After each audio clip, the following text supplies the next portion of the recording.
You guys really loved my first Apex Legends tournament, so we had to make a sequel. And trust me, we went all out this time. 60 of the best Apex Legends pros competed for a $10,000 prize pool. Yes, $10,000. We were able to up the prize pool because Macdown is now partnered with Predator Gaming and Intel.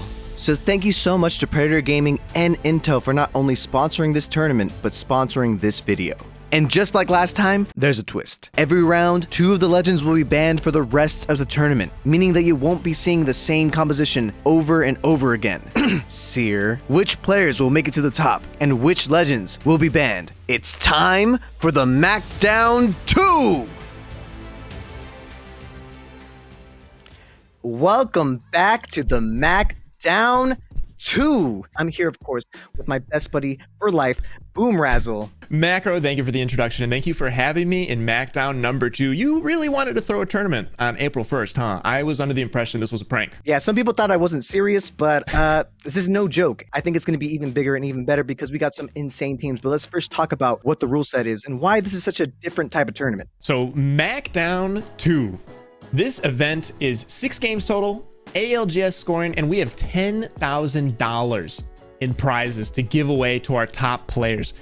After every game, 2 legends get banned. So we get 2 legends. By the end of this tournament, 10 legends are going to be banned. Yeah. This is standard ALGS rules. No changes to the ring, no heat shields. You guys are familiar with that. And the point system, also the same as ALGS. You get a point for a kill, and you also get points for top placement. We got a lot of money on the line here, $10,000. Let's check out that prize breakdown. In first place, you're going to get $4,500 a team. Then in second place, $2,700. Third place, $1,200. Fourth place, $900. And in fifth place, $600. And we also have a bonus $100 to the top individual kill leader. Honestly, I would love to make a prediction on who is going to be the person with the most kills today, but it is literally impossible. This tournament, I mean, you could bring this to LAN. Also, shout out to Respawn. Macdown 3 LAN is sounding pretty good. There are some absolutely stacked teams in this lobby. Totally agree. Let's go over them. Yeah, these teams are just the who's who of killers and top sign talent in the Apex space right now. So just going down the list, you've got Design, Reps, and Gilderson. This team is pretty crazy. The 2 controller demons with Reps holding it down on M&K. Honestly, shades of TSM on this team. You then going down the list, Monsoon, Scurry, Shuby. Again, a very dangerous team. Hobby down over to the 5th spot team with his Watson, Keon, and Funk, and anybody that's a fan of other Apex tournaments besides ALGS. If you've been watching all of the other satellite tournaments, these 3 are crazy. They grinded so long in ranked for the number 1, 2, and 3 spots a couple seasons ago, and they have absolutely gone crazy, and whether or not it's Twitch rivals or otherwise. So these 3 are a team to look out for, I think. But let's check in on the other half of the roster. We got 10 more absolutely stacked teams in this tournament. Team 12 is something to look out for. Yeah, Sweet Dreams, Imperial Howl, Sykes, all on the same team. Who allowed that? Oh, wait, I did. I allowed it. I have a problem. Yeah, I mean, I feel like this should be against the rules, Macro, but you know what? April 1st, anything goes. We were talking about this yesterday. I'm pretty sure that Sweet and Hal are 3-0, 4-0. When they end up playing together in these tournaments, they are just ridiculous. And Hal has gone on the record saying that he wishes that he didn't have to IGL and that it holds him back as a fragger in that type of role. So I believe it's going to be fun doing some listen-ins on them and seeing what their cons end up being like. But I think that Sweet is going to be the IGL for that team. Oh, definitely. Team 13 with Noct, Duplex, and Nasky. Duplex, one of our returning people from the Macdown 1. Shout out Duplex. Amazing player. Love him. Friend of the show. Friend of Boom Razzle as well. Reptar over here. Rugrats, shout out. Frex's, Omnu. That team is also looking super stacked. Of course, look at Team 18. Gent. It's Timmy, Bronzy. Yeah. And then we have Verhals, Naughty, Skittlecase. I mean, it really is a who's who of people that are going to be attending LAN here for the next playoff for ALGS. So this is going to be good practice for them, as next week there's going to be the final week of Pro League, I believe. We're going to start off the first map, and the first map is none other than Storm Point. we're going to be playing, instead of starting on World's Edge, which is a little more typical in these ALGS type tournaments, we're going to be starting off with Stormpoint. I do think it does lend itself to some different type of team compositions, especially early on. So what do you expect legend-wise people are going to be bringing, Boom? So for macdown style, can we call them a macdown-like? I think this is going to be a tournament format that people are going to be doing. So it's a macdown-like, kind of like a roguelike. It's going to be important to just get your legends in early for the meta picks. I doubt that we're going to be seeing Ramparts. I know that we have Alliance Yuki as well as Albert Lely, who have been kind of pioneering the Rampart meta. That'll come later. Right now, we're going to be seeing Seer. We're going to be seeing Catalyst. We're going to be seeing Valkyrie. It's just going to be the meta on top of the meta. So it might be funny. We might end up seeing 20 of the same teams. I wouldn't doubt it. I definitely think that for sure, right off the bat, I mean, I'm just going to make this bold prediction. I'm going to lay it out here. I think Seer is going to be the most used legend this first round, without a doubt. Regardless of what team composition you're going to be using, Seer is just so useful. You could be using Seer with Bangalore, Seer with Catalyst, Seer without any smokes or walls, because you just have that useful versatility. The wall hacks are absolutely useful and insane, especially if other teams are going to be using smokes and walls and all these other shenanigans. So we're definitely going to probably see Seer getting banned right off the bat. Let's just be honest here. And I think these pros would probably benefit by using Seer this first round because they know that he's probably going to be banned immediately after it. The character selection is happening right now. The teams are going to be picking their legends. Let's see, right off the bat, we're seeing a lot of Seers, of course, like we expected. Some Cryptos, a little bit of Bloodhound on the corner, in the bottom left corner of Rambu's team. And the lone Crypto. There are a lot of Johnny Young, if you don't know, if you'll know, he's the voice actor Crypto. A lot of Crypto enjoyers. I see the lone Crypto in the form of Tech right now. But wow, a lot of Seers, a lot of Alex, a lot of Cats, and the lone Crypto. That's great to see. Oh yeah, that's going to be an insane composition. I think the lone Crypto could come in clutch because Crypto actually acts kind of like an anti-meta pick. That's true. I like the Crypto pick. There's going to be a lot of walls, and I think the drone can float around and there's just so much chaos going around, and I can see the drone being not noticed because there's so many other more important things that you have to shoot at. So the drone might end up hanging out, and we have our landing going right now. We're going to see if there's any early fighting happening, and if anybody's contesting any spots. We were allowing teams to predetermine their landing spots, so people know exactly where they're going, and we should have a pretty spread out field. But that doesn't mean that somebody might just, want a POI and take it from somebody else if they think that they're better. Oh, definitely. And even then, when we allowed them to determine their drop spots, it's all just like, suggestion. It doesn't have to be something they do. They could, if they could opt in and decide to fight on drop. It'd be dangerous and a little bit risky and really annoying for some people. But in the end of the day, looting up is the priority in this game. The RNG, you want to minimize it as much as possible. Exactly. And I wonder if any of us ever used the Discord, say you're dropping one spot and then use subterfuge, maybe lie a little bit, Cold War tactics, just to don't go there and land on another team. I wonder if we've ever seen backstabbing to that degree. But it looks like right now we're not getting anybody fighting off drop, which means we're going to have a dense endgame, which I love to see. Stormpoint is great for that. Oh, especially with these compositions we see right now. Team Stomps' team running Seer, Valkyrie, Catalyst. If a ton of teams are running Catalyst in the end game with 20 teams alive, there's going to be walls like you've never seen before. China wishes. I knew you were going to say that. They wish. And you know what? I just saw that player. And again, we got 0 on the R99. Does anybody run car anymore? I feel like it's so overshadowed by the R9 after that buff this season. Oh, I mean, the car is still a really good weapon, but I definitely think the R99 getting that 1 damage buff is huge. A team of Vex is inside with the robots trying to get their armor up. This is always a really good idea. It gets you a ton of armor. It gets you a bunch of really good loot, hides your loot to be completely honest, and it gives you a lot of ammo, which is also something you don't realize how important it is, but it does make you a big target. Yeah, the ammo's really nice. The upgrade on your loot is just crazy, especially because I don't think any of these teams are running Loba, which she was in the meta there for a little bit. On Storm Point, Team Liquid was running her. But another great thing about this spot is I believe that you can get digis. I actually didn't check on the day because I wanted to log on and play the April Fool's event. Also, if you're free after this macro, let's run some Mozambique games. But does anybody know what's in the crafter rotation? Can chat help us out? Because if Digi is in Crafter, we might see crazy Bangalores. Oh, definitely. If the digital threat with Bangalore combination is nothing to be trifled at. It's definitely a really, really strong combo to this day, since day 1. And now, especially with Seer wall hacks, Bloodhound wall hacks, those smokes, you're not safe in them. Yeah, I'm not seeing a ton of Bangalores this game, but I imagine by the end of this tournament, she's going to make a really big impact. She's probably everybody's second favorite pick right now.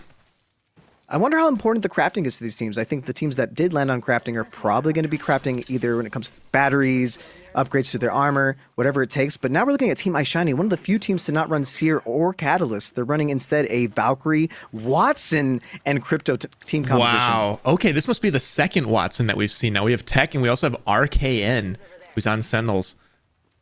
And they, when you're playing Crypto, your strategy is going to be scan zone, scan the teams. They also have Watson for scanning zone, and you're trying to be a hard zone team. So they're not going to be getting a ton of kills at first, but this is RKN's wheelhouse. Him, Keon, and Rambo, even though he's retired, they're looking for a third. Him, Keon, and Rambo had a lot of success. They ended up having a couple tough games at this latest LAN, but they were just so good at rotating early into the center of the zone, predicting where it's going to pull, and just being always in the works for a top 3. Oh, now look at this team. Timmy on the Catalyst. You got Bronzy on the Seer, and of course, none other than FaZe Gent on the Valkyrie. Mm-hmm. Is it Gent or Gent? I always mispronounce it when I talk to them. It's Gent, right? It's Gent because it's short for gentrifying. That's what I thought. Gentrifying, of course. And they landed on what people call Jurassic Park, because it's not a POI that's named, but it has, the Prowlers. They act like the Raptors and stuff in Jurassic Park. Yeah, and I love seeing Timmy in this tournament because you'd think that, okay, it's Timmy, he's really good at the game, he's a content creator, so sure, he wants to play in the macdown 10K, but he is trying to get back into the Pro League. So this is practice for him. He's taking this really seriously. This isn't just another YouTube video. They're holding down these buildings here because it looks like it's at Cascade Falls that they're at right now. It looks like this is going to be where the ring is pushing towards. I think they all have this information. They understand the drops. They've played enough of scrims to know that the ring definitely pulls this direction. So owning these buildings first with Catalyst, with blocking the doors with Catalyst, getting your just stronghold is going to be optimal for winning this entire tournament. Man, and there's already not a lot of real estate. These teams, there's still 60 people up macro. That's so crowded. Oh my Every gosh. single building has a tenant. And you know what? I just want to take an aside and talk about Catalyst for a little bit, because I know we said, Seer Cat is probably going to be banned first because so many people are frustrated with the wall hack meta, they're calling it. But I love Catalyst. I think Seer is the problem for the wall hacks, and we're having an early engagement coming out from Team Gent. They're deciding to use a cat wall because they see a building that they'd like to take. They're just going to take it. And it looks like they're able to do it safely. They saw a team leave. That building is definitely an easier building to hold. There's only 2 doors you have to worry about. Windows that people can climb, a little bit annoying, but other than that, as long as you can hold those 2 doors, you're pretty safe. Yeah, I think it's smart that they swapped over to this building. Really good pickup from Bronzy, just on Heartbeat and noticing that those heartbeats got further and further away. They were able to put together that this building opened up. Yeah, and now that the Nemesis is finally in this, last time in the Macdown, we didn't have the Nemesis, we didn't have Catalyst. How many Nemesises do you think we're going to see in this tournament? So you're asking me how many Nemesis on the premises? I mean, hella. There's going to be so many that honestly we might end up seeing Loba making a really big statement today, because when I run the Nemlock, I run out of bullets constantly. I can't make it work, man. The Nemlock, I love it. I love it so much. Everything you're saying is just puns galore.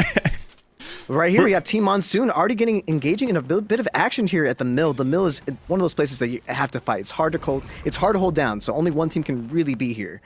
These stairs are so tricky to play on. We're able to see wall hacks. We have the benefit of seeing a couple of these silhouettes through the walls. Monsoon does not have cheats on his computer. Don't worry. But he may as well have. He is insane. One of the lone mouse and keyboard players. If you've seen him, he is just snapping around like crazy. Monsoon is so fun to watch. Oh, definitely. And they're holding the roof of the mill. The roof of the mill here is something that is a little bit... I don't want to call it easy to use, but once the ring closes, they can have a little bit of advantage here. But I don't think the ring is ending over here at the mill, so they're either going to have to push this team now or get the heck out of there before the ring comes in and just completely destroys their health. You're exactly right. And I think they're taking Shooby Tooby, which is such a good call, because here comes Fury of Panders and Team Rambo walking up the side. That could have been disastrous. if they ended up being fully committed to a fight and getting walked up by none other than Rambo and Panders, two of the best controller players in the game. And that was a really good call to get out of there. Honestly, that must have been that sixth sense that Monsoon has, because I'm not sure how you predict that another team's walking up on you on edge. I mean, can we talk about this team composition? Bloodhound and Seer, they are obsessed with the wall hacks here. And Bangalore. I mean, they're a true edge comp. I'm not exactly sure what Monsoon's team is doing over here. I'm not sure what this other team is doing over here that they're fighting, but I know exactly what Panders and Rambo are trying to do. They want to kill. This is, we're going to ape you, and we're going to scan you through smoke, and we just want to fight. They're going for kills, because that's how you win games. Rambo gets the first, Rambo gets the first knock and the first kill on the board. Are they going to continue fighting, or are they trying to get out? Oh, I think they're fully committed to this. Oh, and like that team of Vexus eliminated the first team out of this first round. Dang, and they're going to be taking a tough look at what is going to be their next comp. Because they got some time to think, which is the worst feeling. Honestly, if I was them, I'd go run a pub. Because I hate it when my hands get cold in the tournament. And wrapping up Duplex and knocked Capra, probably, I believe the youngest player that we have here, just picked up another kill on Optic knocked. Dang. But they didn't finish the team. You can see there's still 19 squads left. So at least two other players are still alive on that team. But they're able to thirst. They're able to finish that team, and they might still go for the banner, but it's not worth it. It's not going to be worth it for them if they're going to get shot from every single team that's hiding in these buildings, left and right. And this is cool. I love that Klain is playing Wraith. I think that Wraith is great. I really like a Porta player able to be aggressive like that. I miss the days of watching Hal playing Wraith, and you could just be so far away from any cover because you have your tactical to return to the safety of your building. Oh, definitely. And these buildings are something that are pretty easy to hold, and it looks like most teams are occupying them, but multiple teams can occupy these buildings because there's multiple floors. So we're going to see that. We're going to see a lot of that happening during this tournament. Teams holding the same building, first floor, second floor, even the roof. But right now, it's still a little bit early, and there's plenty of real estate that you can be occupying if you want to successfully be at the end zone. But once that zone gets smaller and smaller, you're going to start seeing just a full-on apartment complex happening. Oh, and Slayer getting a completely finishing team knocked. Oh, man, that's nasty. I didn't know G-Snake was in this tournament. That's amazing. Man, they're like, everybody's here. But that's tragic for Nasky. I'm sure they did not want that performance. They're going to be back to the drawing board, knowing that probably Seer and Cat might be gone, but we'll see.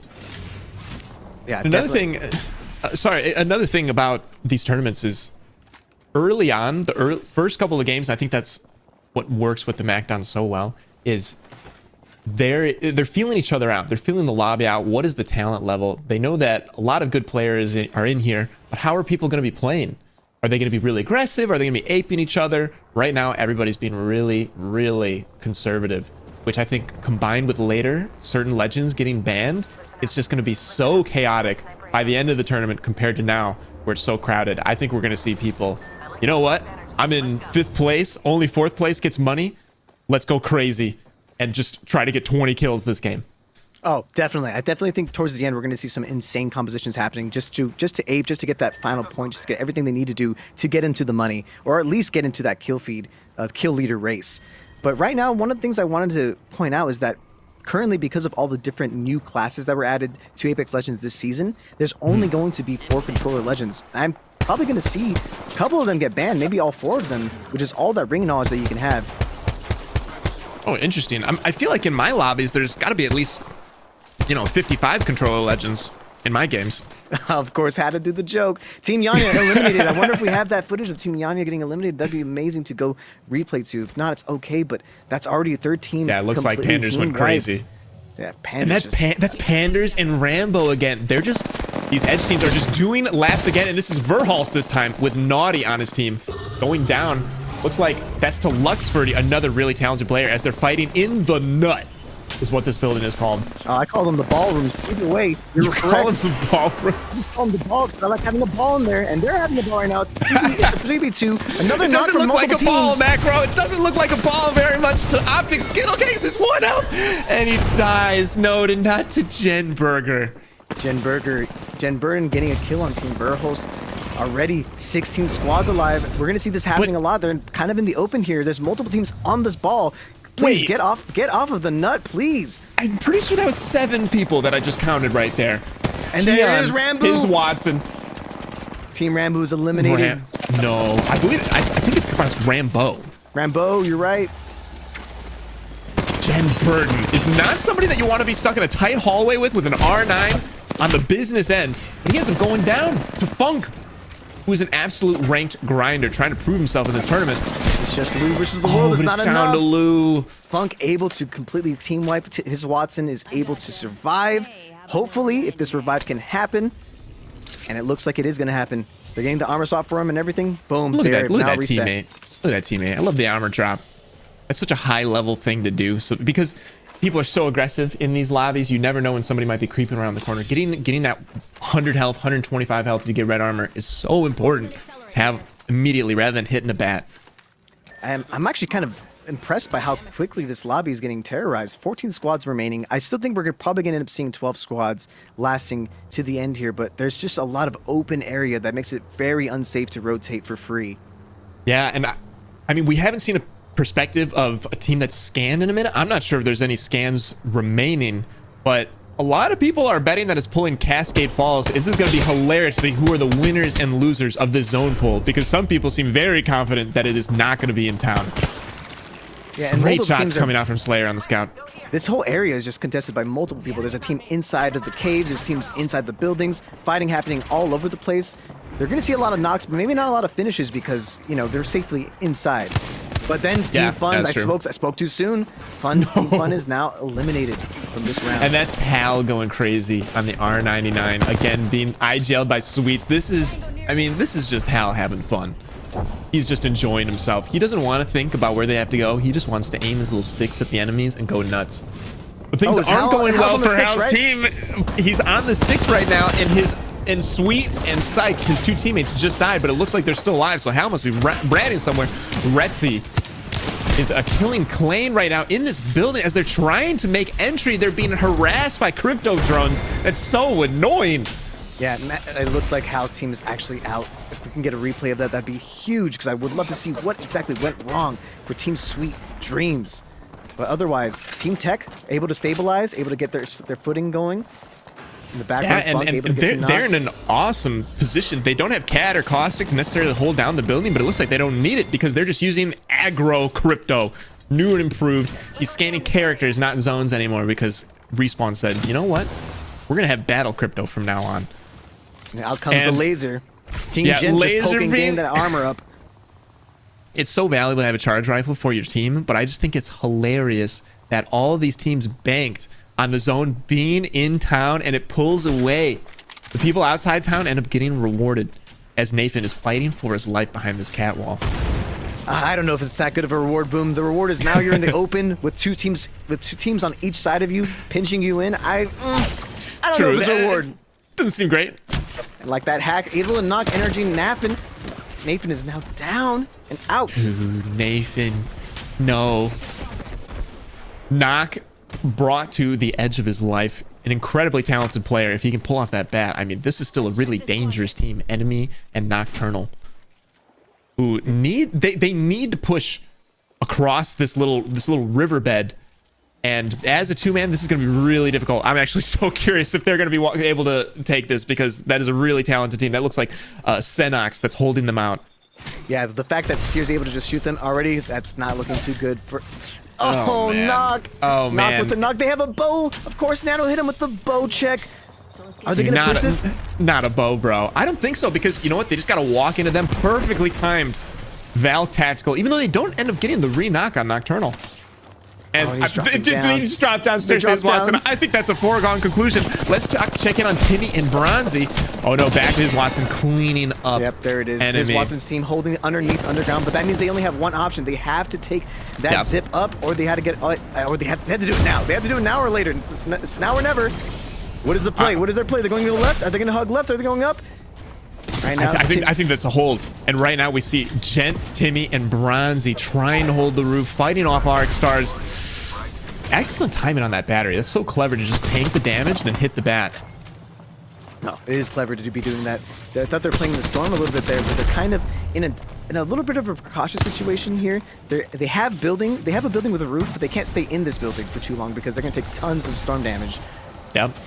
I think that they might just be committing to these kills right here, and they just say GG's go next for the next game. Let's just get our points and get out. I don't think they plan on surviving until the next ring. But they're definitely they're hoping for some help from other teams. This is where you're just praying that somebody on the other side of the map has a charge rifle. Get these people off my roof, please. They're just out in the middle of nowhere. And I definitely think the team that's on the roof has a slight disadvantage because they are kind of in the open first. But the team inside the building, they have no heat shields. The only way they get out is by taking a ton of storm damage. Yeah, they managed to barely escape to get downstairs. And now I think they're just going to have a hellish rotation. Let's see if we see the Valkyrie come out from here. I think they're going to do it at the last second. And the strategy here is we're going to land on a team that is in the middle of a fight, and we're just going to try a third party and see if we can pull it off. Here comes, here's the first, they're going to get the knock. Is Timmy going to get the knock? Timmy gets the knock on Stomps, but he's 1 health, able to get out. Nope. Is he able to get out? Impulse goes for the wrong target. Two of them are 1 health now. Team Stomps is eliminated. Oh my lord! But another team is lord. pushing in, trying to get a little bit of the scraps. Vulturing in, they want to get this third party. And this is just one player who decided to third party them. Good attempt.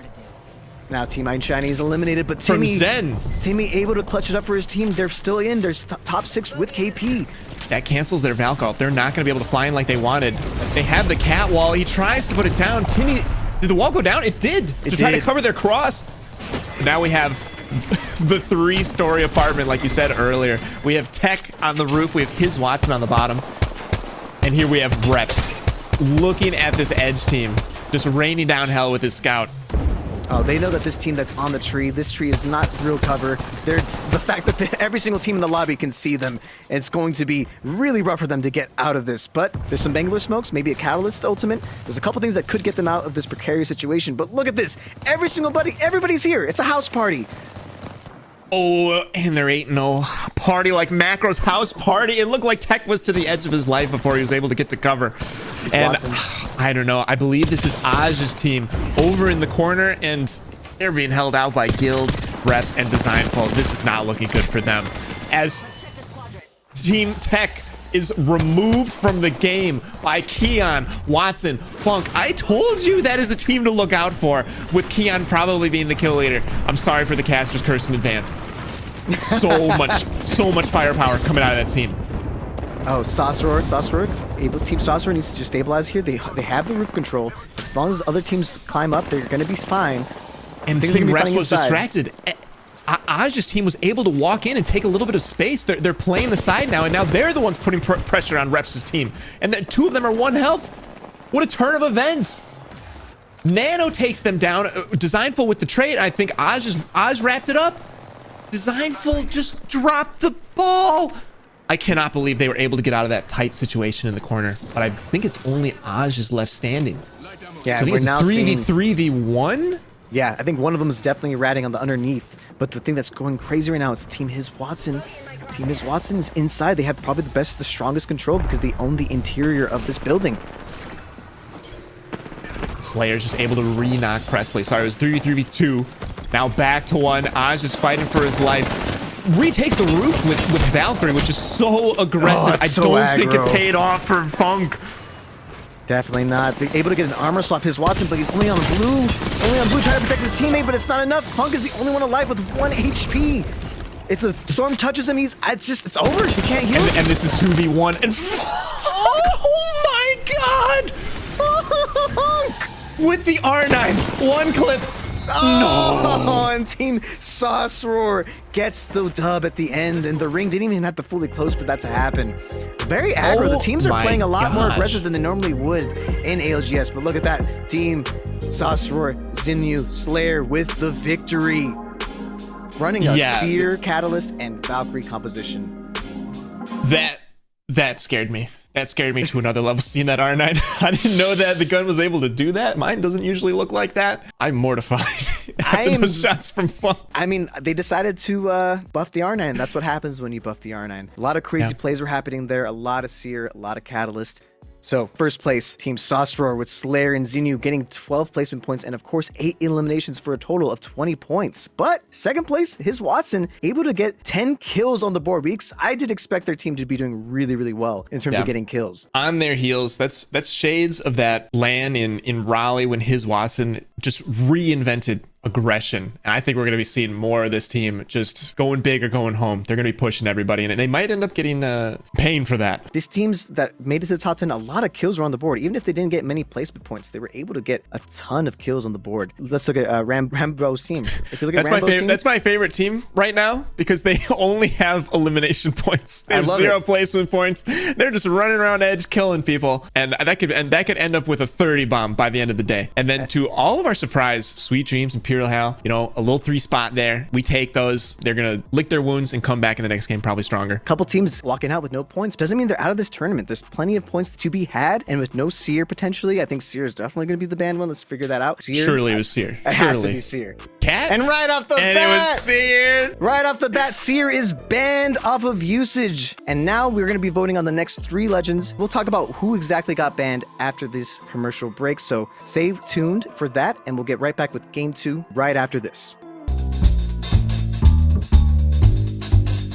And just like that, Seer is banned. But why is that? It's because he's extremely powerful. And you know what else is extremely powerful? The Predator Gaming Trident 500 SE. Look at this thing. It's a beast. This thing has a 12th gen Intel Core processor. Yeah, it's going to give you superior gaming performance. It's so good, you won't even need Seer. Lame. It also has an NVIDIA GeForce RTX 30 series GPU, which will deliver the ultimate performance for gamers and content creators like your boy. Predator Gaming celebrates the play just as much as the win. Predator Gaming powers all players, regardless of skill level, you noob. And the hardware is designed to get the most out of your gaming experience. So if you want to upgrade your gaming experience, type !Predator Gaming in the chat right now. Now, back to the Macdown 2.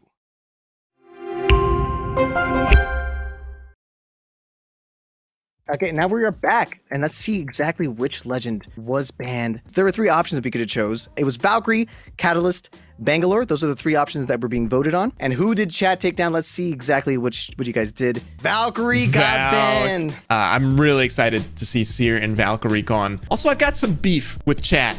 Last year, you guys took out Pathfinder really early, and Pathfinder can no longer scan for zone, and all he does is make cool, fun zip lines. So I would love to see Path make it all the way to the end. But you know what? I believe people were spamming snip the zip or something in chat, but just because it rhymes doesn't make it a thing. Leave Pathfinder alone. Definitely. So now we're going to be going into game 2 with Seer and Valkyrie being banned. I wonder exactly what team compositions these players are going to be using. Without Seer, without Valk, are we going to see a lot of Bloodhound, the return of the king, Bloodhound? Bloodhound would be a huge pickup because you obviously want the scans, and they provide plenty of that to replace the movement. Are we going to see Wraith? Are we going to see Pathfinder? Yeah. Who knows, right? I think Wraith would be a great pickup. Hound, be seeing more Bangalore's until Bangalore's gone. But I'm very curious who's going to be the most picked and get eliminated that way. We got some replays from last match just to show you guys real quick. We're going to show some of the ends here. And wrapping the major kills like Slayer, taping out Dupe. I believe that was the first team eliminated, and this legendary nut fight. So many great moments already taken. Timmy barely surviving, but only to get taken out. That was absolutely tragic. I'm hoping to see them in an end game. Can we see is this going to be the Funk One clip? Oh my lord. Can we get that in ASMR, please? I just need the audio off of that. Which of our kill leaders were doing the best? We got Sauce, Xenu, Slayer, and then we got Reps, Keon, Retzi.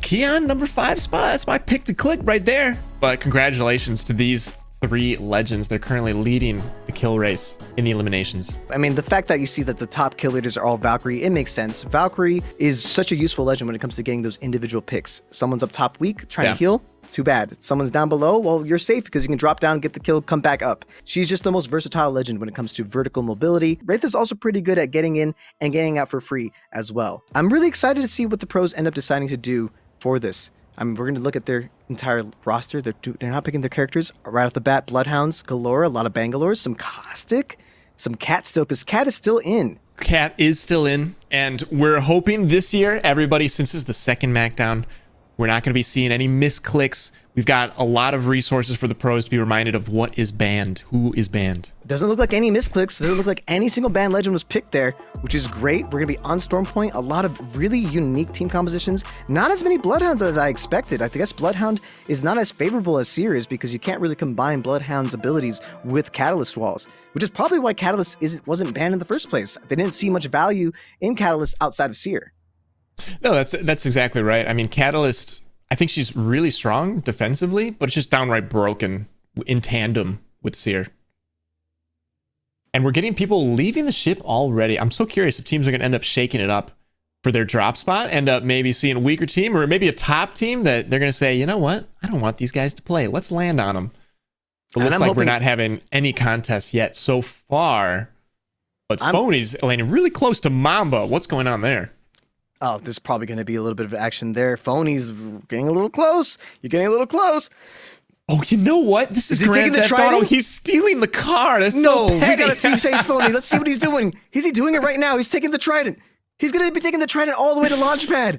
That is so hilarious. That's so petty. Snags the whip. And I actually have seen teams do that before from Fish Marms, and they end up going over that pad location. That's hilarious. Grand Theft Auto 3, the only thing I know about it is a cheat code. L2, L2, L101, left down, right up, left down, right up. That gets you unlimited guns. You didn't hear from me. How do you have that memorized? I'm going to try that tonight. Because I was a child, and I was really addicted to Grand Theft Auto. Dude, all I knew was Big Head mode in NFL Blitz. Kind of dates me, though. And here we have just Sauce going about their business. This is our champ squad, correct? They won our first game. And they're going with Crypto. I wonder if we're going to be seeing a lot more Cryptos. There was only 2 in game 1. And they're going Crypto, Watson, Wraith, which I think is a pretty fun comp. Oh, I think this is very similar to their original comp that they had. I think none of their comp... the only thing in their composition last time that was basically taken away was the Valkyrie. So them being able to use essentially a Crypto, a Watson, and a Wraith, which is, in my opinion, a really strong composition even now, even in the current meta with Seer and Catalyst. I get so uncomfortable driving the Trident around in rank matches. I cannot believe that they are doing a rotation with this Trident. They're probably going to try to get off of this thing as fast as possible. One Arc Star is going to ruin their life. Oh man, not just an Arc Star, the R9s as well. The R9s can do tons of damage and shred your entire team at the same time. Yeah, definitely at this level. But you know what I love? What I just noticed is Sauce is on the Crypto Zone, and he's just scanning the banners to see how many people are around them, which is a really great way to ensure their safety. That's so clever. Oh man, a lot of Trident usage is going to be happening this time. You got the Grand Theft Auto early game. You got this other Trident just taking them on a nice cruise through this beautiful Stormpoint map. I mean, look at those balloons in the sky. Hi, little cute Pathfinder in the sky. I love this camera work. Is this person moonlighting as a drone pilot? This is awesome. Just following these people. It looks like a first-person game. This looks like a story game, watching this team rotate as they're parked behind a rock, pulled up right to none other than Jen Burton. Timmy is also hoofing it with Gent and Bronzy, another Crypto team. I wonder the value that people are seeing in Crypto. He's scanning people now, which I think is so great. So you know if a team's creeping up on you, or you know if your rotation is completely safe. So maybe that's the value that they see. Oh, definitely. I think that Mill team was going to probably end up going into a fight soon because you have a lot of teams on the edge here. They're going to be able to craft for free, but they're going to be playing in zone. And like I said, already a big knock. Team Enemy at least has traded a couple of kills here, and they have a Caustic. So if this Caustic can at least successfully get this gold knockdown for their team, they can probably get their whole team back up. Then Watson is just fighting for her life, holding down that gold knockdown shield, as these teams are both hurt but not out. I believe they both have a knockdown. But getting that gold res on the Wraith on enemy is so important. They end up swinging in. It's just mano-a-mano. Crypto versus Nathan. Nathan gets the better of him. Turns towards the other character. He's putting on a clinic right now. It's indoor R9 exposition. Oh, gets a melee out. Is it enough? It was enough. And they have the gold knockdown. So this revive is going to be a lot easier to secure. They're going to get their whole team back up to full health a lot faster with that gold knockdown. And honestly, a Caustic indoors with a gold knockdown is a threat. Your team is literally never going to have to go down. As long as those Caustic traps are up, there's sticky gas everywhere. It's a match made in heaven. These pros are really good at swinging the gas, but it still just adds up so much over time. I wonder if they know something that we don't. This is a popular area for the game to end. But we're swapping over to Mills for Zero, Capra, and Kalane. Their POV. They're fighting another team inside. I think that might be Jen Burton, who I saw last time we saw these buildings, is in here. I don't think Zero realizes that he's going into a building that I think was previously occupied by another team. Oh, but it looks like it's clear. Okay, they're safe, but there's other teams really close by to their east side. Yeah, that's Lou, Jen Burton, and Osivian. That is just a lethal team who has a chip on their shoulder from a not great ending last game. Lou's going in. Lou's going for a kidnap. Is this a kidnap? No. Did he get it? Wait. No, he didn't. I believe he took it. That would have been wicked if he could have pulled off the kidnap. I love that out of Lou. A little playful, but I think that's an aggressive play. He's a great player, and you can have confidence like that if you're that good. If we go for kidnaps, we're kind of trolling Macro. Oh yeah, if we go for kidnaps, we're just. But Lou, he's allowed to do that. He's allowed to do that sort of thing. And you know what? I think they're begrudgingly gonna stay as neighbors after the kidnap attempt. They're both gonna step away from that for a little moment because neither of them wants to end up getting third-partied and throwing each other's games. And I like this team composition a lot. You notice that multiple teams are running the same comp. I don't know if it seems like they're almost coordinated. They almost knew exactly what the next best composition was going to be. It looks like it's Watson, Crypto, Wraith. You're exactly right. That's almost uncanny. I wonder if they talked about it. I think honestly, pros are just that good that they kind of know what the meta would be if, say, Seer's gone, if Valk is gone. Because there are just certain things that your team needs. A little bit of defense, you need a rotation, and you need a way to get around. And that adds up to that popular Crypto Wraith. Something I wanted to point out with that Timmy team is it's him and Bronzy, Timmy on Watson, and it's so cool seeing them together again. They used to be on Golden Guardians way back in the day, and they played a lot of Watson when she was meta. It's just kind of shades of the past right there. Do you think Arcane's going to try to go for their teammate's banner with the Crypto drone? If not, why not? Zen is completely out. If that's the case, they have to still recover. They have a decent amount of time to recover it, but I just wonder if they're going to do it. Yeah, the banner is now greater than 200 meters away, which is the range of the drone, I believe. But they are getting hounded by Phony and Zero, who actually didn't see them slip to the right. They end up checking left. They thought that was going to be a more likely rotation. But the turn to the right wasn't the play. Sykes not able to get a drone. knock. Now we have Ice Shiny, who's going to probably have to wrap the rest of this game. I'm back at the mill with Team Gent.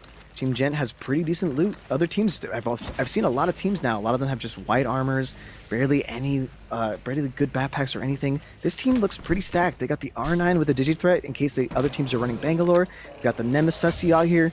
It's going to be great. Digithreat is so good. It's an auto pickup because Bangalore is so popular right now. You've got Hal and Sweet. They're running Bangalore. I love seeing Hal on Horizon, but we've actually had a little bit of action right now. Phony ends up pushing Brex and Onmu, picks up the double kill. Reptar eliminated. No! That was such an aggressive push. It paid off for them in droves. They're able to get the revive on their Catalyst. And like that, Team Fun on the board with some kills. 3 kills for their team and knocking out Reptar's team. Reptar's got to figure it out. I'm gonna get him on the line, and we're gonna sort this out. I think you and I can coach them to victory. I want to see a better performance by the end of the day from them. 2 dropped games, you hate to see it. Hey, it happens to the best of us. It's always going to be different, especially when compositions change so drastically.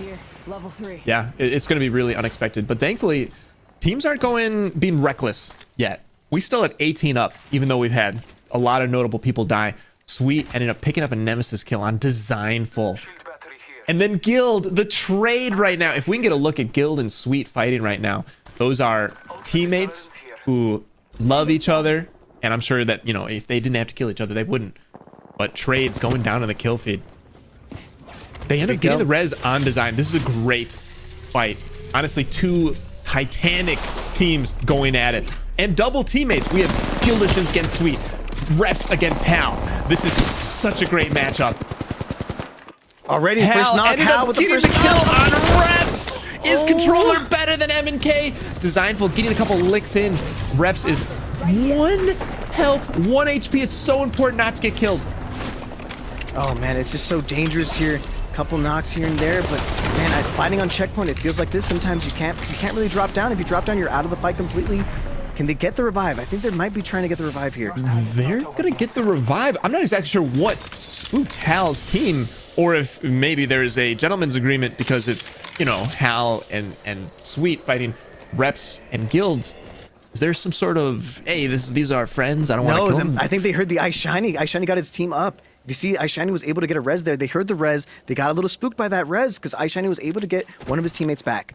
That's a really good point. That must have absolutely scared the daylights of them. If that res ends up going in there, getting a swap on, say, a dead body or something, that could be bad news bears. That's really conservative play.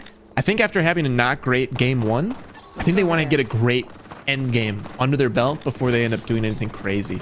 So maybe that's why they end up running off. I mean, I just think through zone. I think that they know even if they win that fight, if the other team comes in and they're weakened, and they know they're going to be weakened because that's their teammates, they're going to just wreck them even if they get the win, right? It's going to be really difficult to fight even a third party, even if they are just a brand new third party that got rizzed. But it may not be enough. A couple teams out there in the storm, Imperial Hal and Sykes, have to run through this crab just to survive. They have plenty of heals though. Should be able to do it. It's only the first ring. Yeah, they're going to be wrapping towards the backside of Mill, and already I think we're seeing the impact of a lack of seer. That can also be another big indicator for why that team ended up backing out. Hal and Sweet are opting to go for 0 scans. They're just saying scans be damned. We don't need Bloodhound. We're just raw dogging the server, baby. They can't see anything.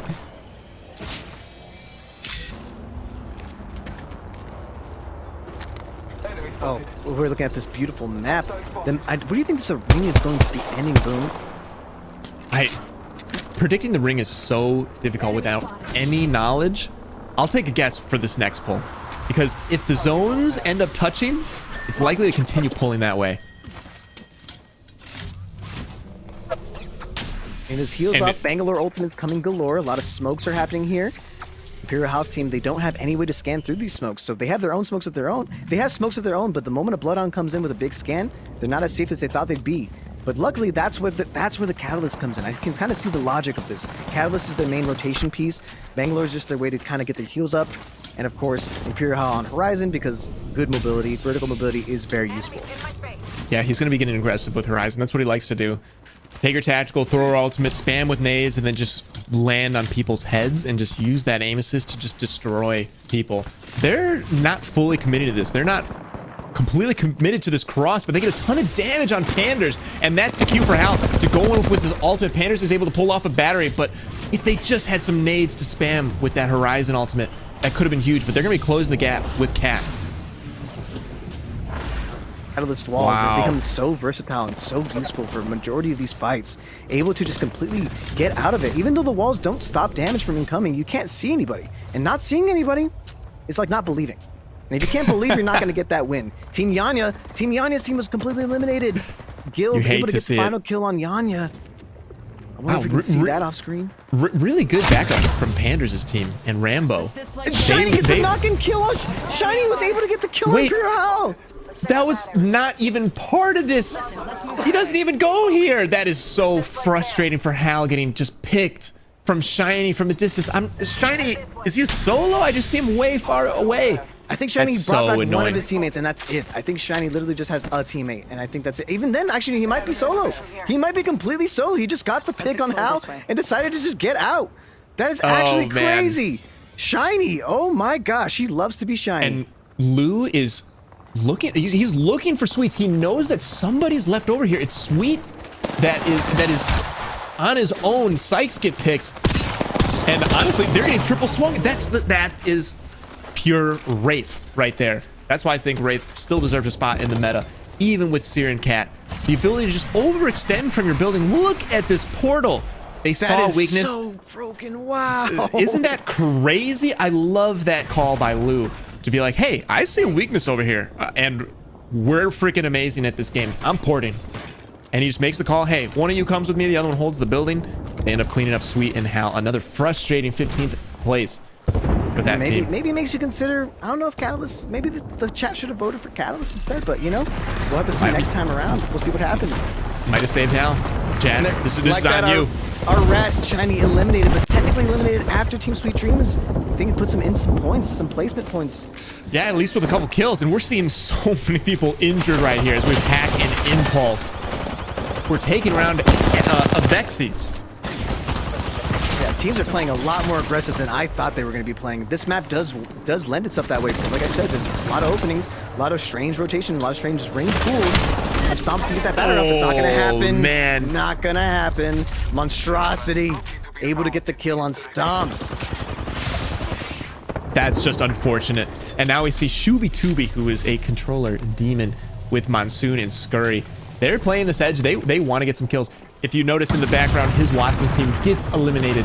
One of our top teams from before, and it looks like Guild is the new kill leader with 4 kills. Monsoon taking some damage, phases out with Wraith, and his teammates are bagging around. Shooby Tooby says, "I got this," and just like that, Avex eliminated. Monsoon's team has wiped so many teams this round and are still kind of safe on the edge there. Even though they don't have a building, a lot of these other teams have buildings. They have Catalyst, they have Watson, they have things to hold buildings. That team is just saying, no, we don't care about the building. We're going to play outside of it and just wipe everyone out around us. It's so crowded, teams are able to do that. You're able to play positions that, you know, you and I wouldn't fathom in our low ranks. But when it's so crowded, crazy angles can get covered. You got Timmy on the other side of the wall. He's not pushing you because they have been waiting for this moment. They're finally getting rotated. Look at this. They got 239 damage. They've barely been doing anything. They've been playing AFK Simulator. But now is the part where they get rewarded. Everybody's got to come to them. And look at this fortress of electricity they built up. I always feel like the fortresses that Watson makes are pretty easy to get through, but you know, yeah, it's still scary, and it still at least gives you a little bit of time to think before people push in. You have to shoot the trap, then you know the trap's being broken, so Watson is able to at least give you a little bit of time to just, hey, they're coming in, let's fight. Yeah, but I don't think this team here, Team Tech, is kind of there's only 2 of them left. Red it's a 2-man, and they're getting scanned by Bloodhound. I was going to say, well, there's no more Sears, so they don't know they're a duo, and then the Bloodhound scan comes through. But him and Senox are really good players, really talented players. They're fighting off this team. They're working their angles. They lose a door, which is so important. They're down to 1 door, and everybody's trying to kill them. But since they didn't get any picks, people have to lay off a little bit. A couple teams almost overextended there. And they've got Banner. They might go for a res here with Crypto. Why not throw somebody into the chaos? They just want to keep giving people a chance, give them a little bit of hope. If they have that Bangalore, that does give a little bit deep. That gives them a little bit of defense. I'm surprised they're even trying to hold the inside with their team composition. No Watson, no Catalyst. It's a little bit dangerous. Yep. And, you know, I love this play. We got Rambo and Naughty. Luxford was just holding their back rotation. Now the zone is closing. He's going to group back up, and they're holding the roof. There's a team on fight. Guild is fighting up top. Guild's able to get out with his life. There's tons of smoke happening. This roof is literally catching on fire. There's a million people on this roof. There's so many people on that roof. And I love that. Again, I mean, we rag on Seer a lot. I'm sorry, Seer. I love you. But it's so nice to also not see the bat cancels. I was cringing because I thought that Guild was going to have that bat cancel. But you know what? No, Seer. You're going to be fine hitting your heels. And great shots coming through on Gent from Monsoon goes down. As they might be wanting to take this roof. I don't think they want to share. It's a little bit of a dangerous push here. There's multiple teams on the roof. And I don't think they realize that Gent is unfortunately knocked because of that push. It's a little aggressive. If they won that, that would have been big for them. But unfortunately, like I said, a little bit too many cooks in the kitchen is going to make things a lot harder. You're exactly right. And I think that they're going to end up dragging Gent back into their little fortress. And I think they're going to get the res on him, which is so important. And that's also some of the greatness of Watson, having that defensive perimeter. They just backed up to it, and I think they get the reset. Whereas Monsoon might get rezzed, or they're going to be just relying on his knockdown shield, which is also just so strong to have a knockdown at the end of the game. Something to hide behind when there's no cover. Oh my gosh. This Scurry's so good. Putting 100 damage on Skittlecakes just like that. Who might be... I believe Skittlecake's team is still up playing the rocks a little bit in the distance. They're sick of these drones. Anytime you see a crypto drone, they're shooting it. They've had enough. I let them. Oh man, this rooftop has become just a war zone. But luckily, it looks like Team Monsoon is able to completely secure it. No one else is going to be trying to take them out for this. Yeah, great job by his teammates getting the knock on Gen. That allows them to get the reset. Verhol's trying the Rampart. I think that's a little bit early to be whipping out Rampart, but he was doing really well yesterday in the gauntlet on Rampart, so maybe he's feeling himself a little bit. This zone pull is going to be nasty, as a lot of people are going to be taken out of their buildings into the open. And honestly, this is where I'd be surprised. I bet we're going to see Newcastle entering the scene, maybe even Gibby. because people are gonna know we need some cover at these end games. Nade coming out. Lou ends up getting knocked to Luxford. Tons of portals coming out. It's literally Portal Wars. What is this, Portal 2? Splitgate? What game are we playing? Portal 3, maybe? Oh my gosh, Luxford just went crazy. He knocked all of Team Lou, I think, by himself. Rambo got a couple licks in there. Timmy's getting knocks great out shots. Monsoon's team. Third place for them. This is a top 3. They need some KP now. They're wanting to get these last 3 kills. This is what they've been waiting for. Finally, they're getting some shots in, but the zone is a really bad pull for them and a great pull for Team Verhulst. But honestly, this rock. I do not want these neighbors. I don't want to be next to Rambo and Panders on either side, Verhulst on the other. I'm going to be shocked if Bronzy's team is going to be able to get out of this situation alive. Everybody can smell the weakness of their position once that zone starts closing. Let's see what their rotation is. I wish that they might have to go for a port. I do like Verhulst's position here, though. With these rampart walls, this rock actually seems like a really fortified position to be in. Whipping out a Sheila at the end game here could also cause some crazy things to happen. I'm very excited to see all these teams are all alive. All 3 teams, 9 players alive. Who's going to be pushing first? It looks like Timmy's team is going to be pushing in. Oh, they're feeding. Timmy's going for the reset, but zone is closing. I don't think he gets it off. How do they not Wraith portal here? The portal just didn't work out. They did have the portal down, and somehow the portal saved. Oh, Panders no, goes back. Timmy, no. He's just playing that game right now. He's just playing that game. Needs to go back in the portal. And I think he's going to wrap up a second place here because he's safe inside. He might even be able to get out that side door. I doubt he can get out the side door, but no one's going to be able to push him. Let's go watch the other teams, though, in the meantime. See what these 2 teams that have to be fighting. Yep, Timmy forced to play for second. He takes a ticket damage. He's going to be hitting a med kit for the end of the game. I need to see these other teams. What are they doing? What's going on? This rampart wall's coming up. Timmy's going to be coming out the side. This position is so good for Verhulst, but he wishes he had that Digi. This is the power of Bangalore right now. Timmy's just ratting on the side. 2 teams fighting with the Timmy on the side. Timmy could still swoop in for the first place. He's full health. He's back to full health. They don't even realize he's there. Does Timmy sweep out? Does he not die to zone if he swings out? Shots coming down. Luxford right in the face of Optic Skittle Cakes. They almost trade. And now we see Verhulst, who's playing the Wraith Portal game as well, repositioning. It's a 2v3. Able to get that reload off. Is it enough? It's 2v2. 2v2. Team Verhulst is the champion. He was the only rampart in the whole game, I believe. I'm such a hater, Macro. Oh no. I was hating on Rampart, and it ended up being one of the most important characters for the end game. Yeah, Verhulst was on Rampart, not Mad Maggie as the thing is showing, but it's all good. Rampart and Bangalore and Wraith, that was the winning team composition that they were able to pull off. Super impressed by that, honestly. Absolutely impressed by that. Crazy end game. Timmy able to at least, I don't think he was able to secure any kills. I think he still ended up getting 3rd place. He got 1 kill, and I think because that fight took so long, I think he ended up dying to zone. That is tragic. You saw him looking at that door. He wanted to sneak out of there, but he thought, hey, these guys are aping each other. Take 2nd place. We're good. Oh, yeah. It wasn't enough. It wasn't enough sometimes. But let's talk about now who was the most used Legends this round that's automatically banned. Betting it's Wraith, but I have to see. Let's see what it is right now. Wraith. That's a good guess. It is Wraith. Oh, man. Wraith. It was automatically banned based off of usage. That is absolutely crazy. I expected it. A lot of portals. Like I said, it was like Splitgate. It was for a little bit. But now let's see some of these replays that we got of the final ring. I think that final ring was just so cool. I mean, this entire thing, a lot of people were dying super early on. Got to give props to this. I love this when Team Nathan able to get some kills there as Caustic. Caustic really showing how powerful it is indoors. Great moment. Nathan just putting on a clinic with Caustic. Just denying so many things. Yeah. Jen overextending right here. This was such a killer maneuver.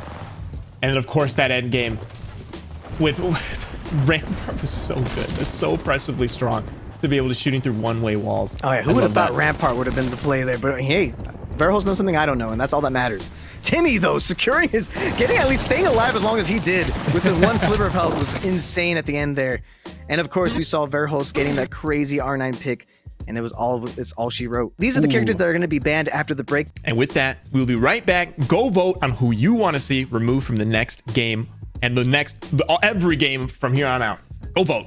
Go vote. For my entire career, you've watched me make guides for noobs. Well, I think it's time to take it up a notch. Introducing Macro Global, the official merchandise for noobs. This is the brand for my heart-stuck bronze fans. For the people who think ranked is scary or need to get carried. The ones just trying to survive and have a good time. So what are you waiting for? Join the squad. Macro Global, the official merchandise for noobs. Only on invis.tv/macro.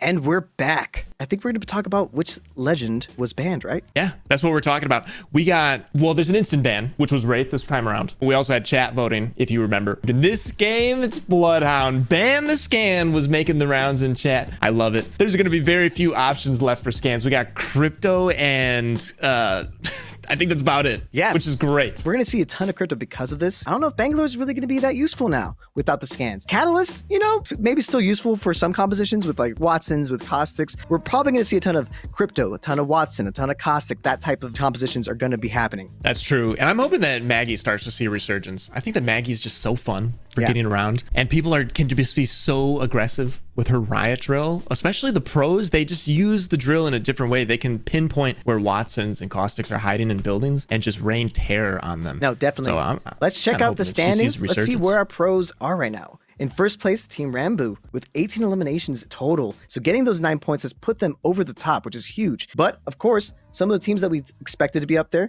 is Watson, still third place. Zeinfel's team able to get secure second place. Verholst climbing all the way up to fifth place because of that huge win with a good amount of eliminations. I'm loving these standings. Yeah, this is really exciting stuff. We're seeing still a lot of notable teams. When you end up with a lobby this stacked, you're gonna have good people at the bottom. It's just the way it is. I mean, last place last game, Knocked, Duplex, Nasky, they just caught themselves between two teams, and it is what it is. And then notably, obviously, we always got to talk Sweet, Hal, Sykes. They ended up getting picked, finding themselves without a way out, a terrible position. I wonder if they're going to change it up, play a little bit of zone or something. Doesn't look like it. Doesn't look like we have any mistakes so far. We saw Fuse, of course, FaZe Frex over here rocking Fuse. A lot of Bangalores, ton of smokes. Even more Bangalores coming in. We got Gibraltar, we got Newcastles. This is looking so much more diverse. I love that these pros are able to try some maybe lesser pick legends. We got Enemy on Pathfinder, man after my own heart. I did not even consider.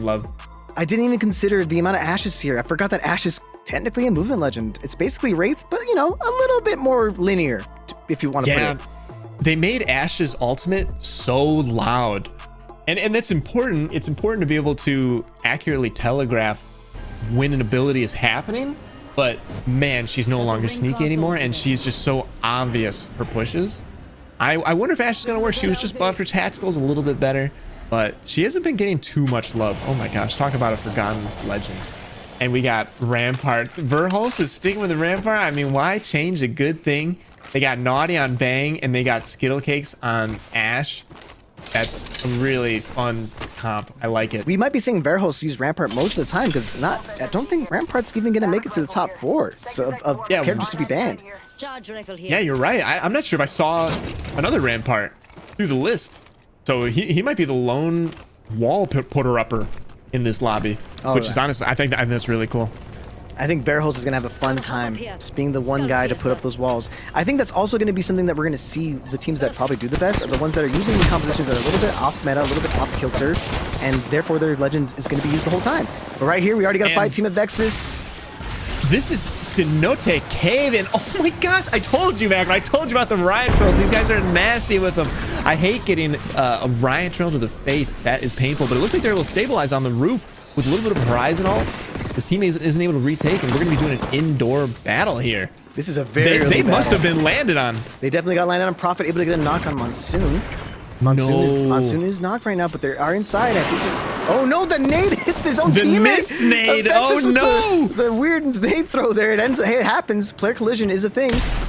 Can they at least get this finish on Monsoon? They're not dropping downstairs to this door. They finally end up doing it. L-Star as the starter weapon. No. Super unfortunate. Monsoon's team completely out. Team of Vexus able to get 3 kills on the board and a bunch of decent loot, taking the entire Cenote Cave for themselves. I respect the aggression, but man, talk about a gamble. Just landing on another team of this quality. I wonder what they were thinking.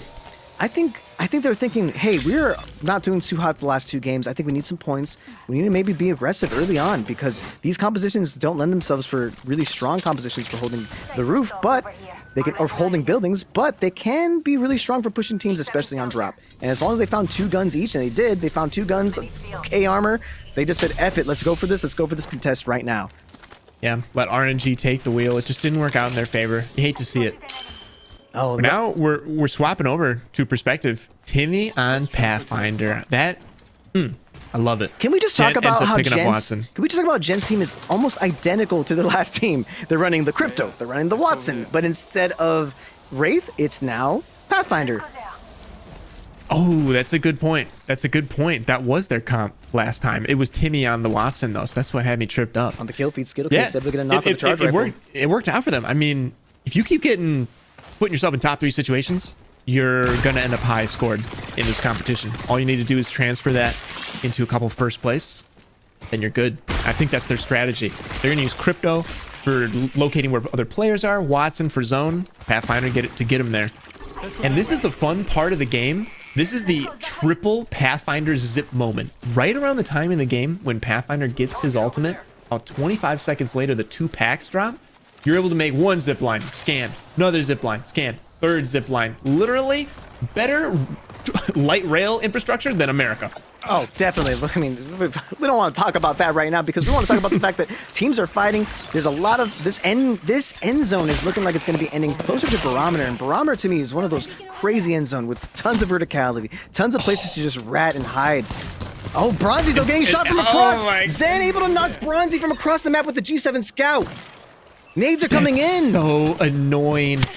The charge rifle into the Scout, and they're just caught with their pants down. I mean, the angles were already established. This is such a horrible position. No! Even with Pathfinder, Timmy wasn't able to get out safely, and it's just down to Gent. That's so frustrating to have the Watson be the last one out. Maybe Crypto can stabilize this with the drone, but oh man. That is such a tough position, just getting caught out in the middle of a lake. There's maybe a chance that Gent could potentially get some banners, but I doubt it. They're going to be gatekeeping those banners for life. And now Gent's already seeing another team. Zen is right outside. He's already next to somebody. They wrapped from the hill. I believe that they were pinched not only 2 teams in Barometer, but I think a team from uphill. He's able to get banners. This might be a cheeky little getaway. It might be, but if they wrap around, this may not be as safe as he thinks it is. Can he get away? Can he get away? He's going to get an armor swap. The respawn ban, the respawn making is right here, but Team Mamba and his Watson is out there on the boondocks, ready to just swoop in. Walking right into him. Oh God, he doesn't know. He has his AirPods in. Oh, does he know? Does he know? It's fine. Oh wait. Okay. Well, I think it was depth perception. Yeah, depth perception, definitely. I think they were still farther over at Fish Farm. Yeah, looks like he's. But he's. Oh, I don't think my depth perception is wrong here. He's just zipping into Zera, phony, dupe. And he opts to turn around. Yeah, Barrels with the God spot out here dude, with Rampart it's the and God spot. Hussy on the roof, and they have charge rifle. They are sitting pretty. They're just hanging out now. They're going to be a team that's going to be really difficult to push with the Rampart walls, able to block doors, able to protect their whole team. But it looks like, yep, Zen, exactly right. Zen is able to at least occupy the building next to them. That building, in my opinion, not bad, but that super God spot high ground is a little hard to deal with, especially if the ring ends up pulling that way.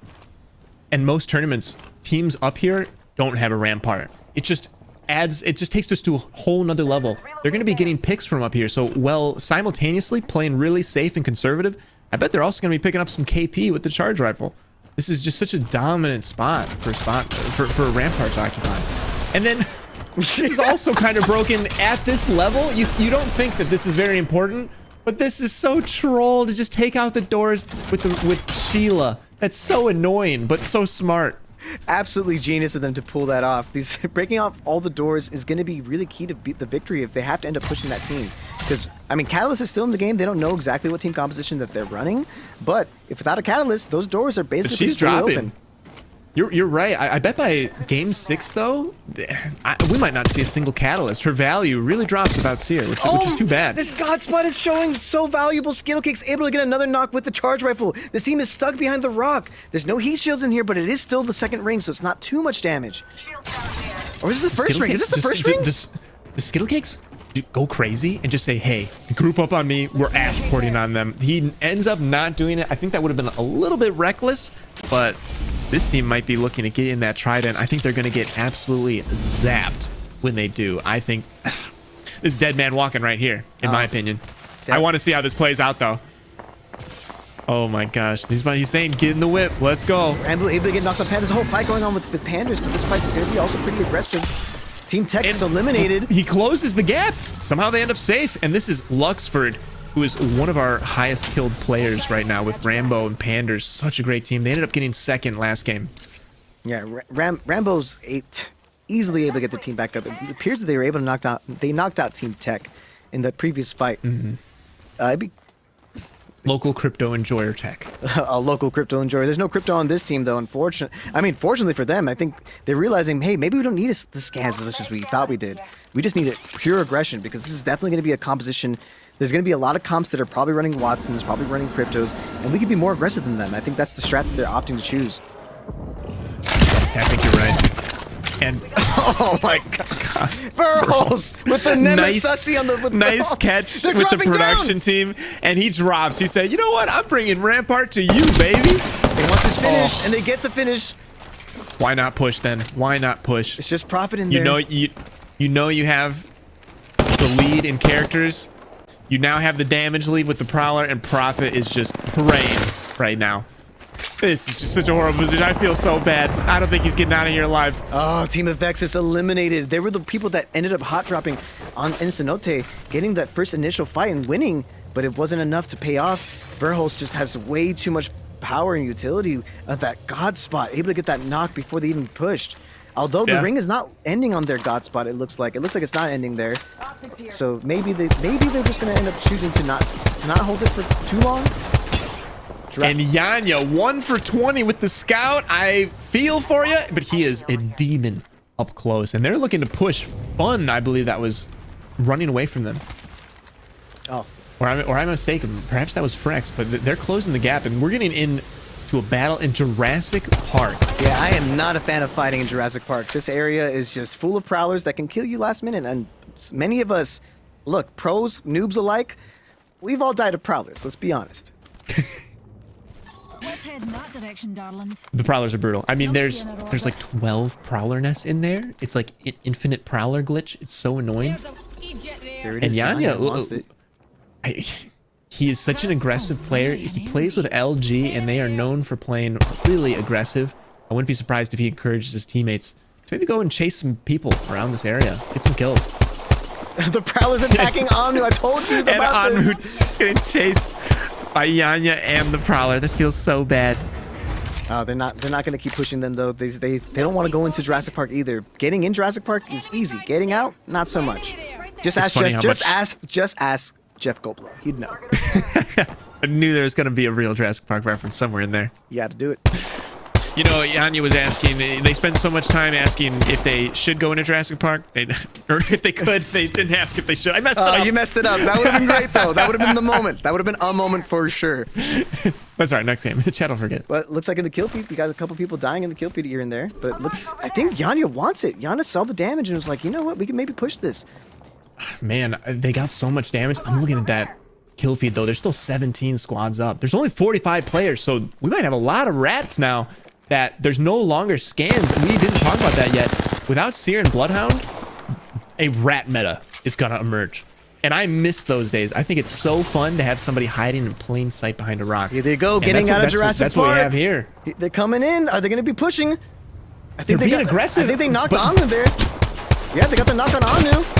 But that's actually not this team. That's a pick from Nasky who's pulling in. The third party's pulling on the right. They don't even realize it. I mean, they do realize it, but they don't. Maybe they should get out now while they can. And this Reptar's team going down again.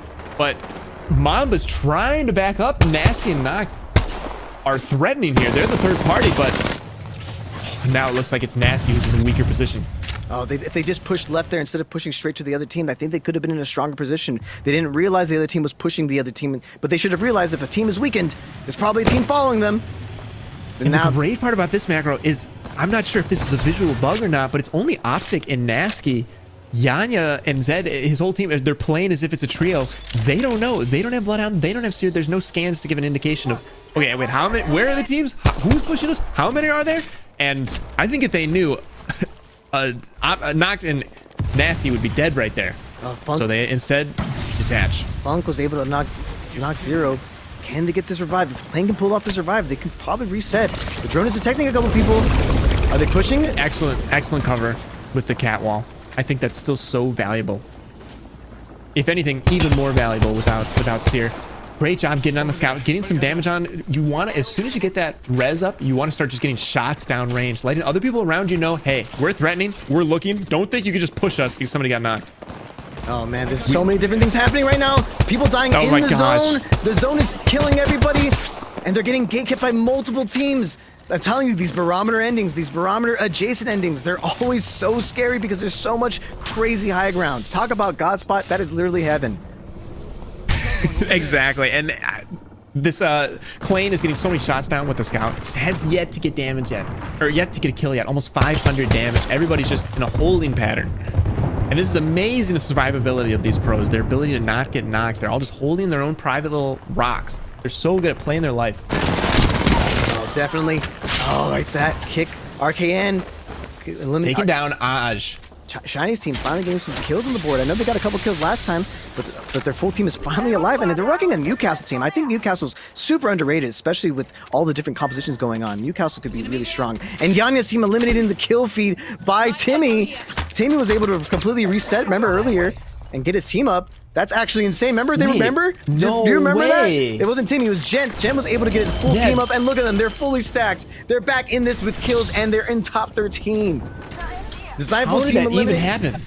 Yeah, they must have found some death boxes, because how do you even recover from that? I love seeing them have a resurgence, get that recovery in.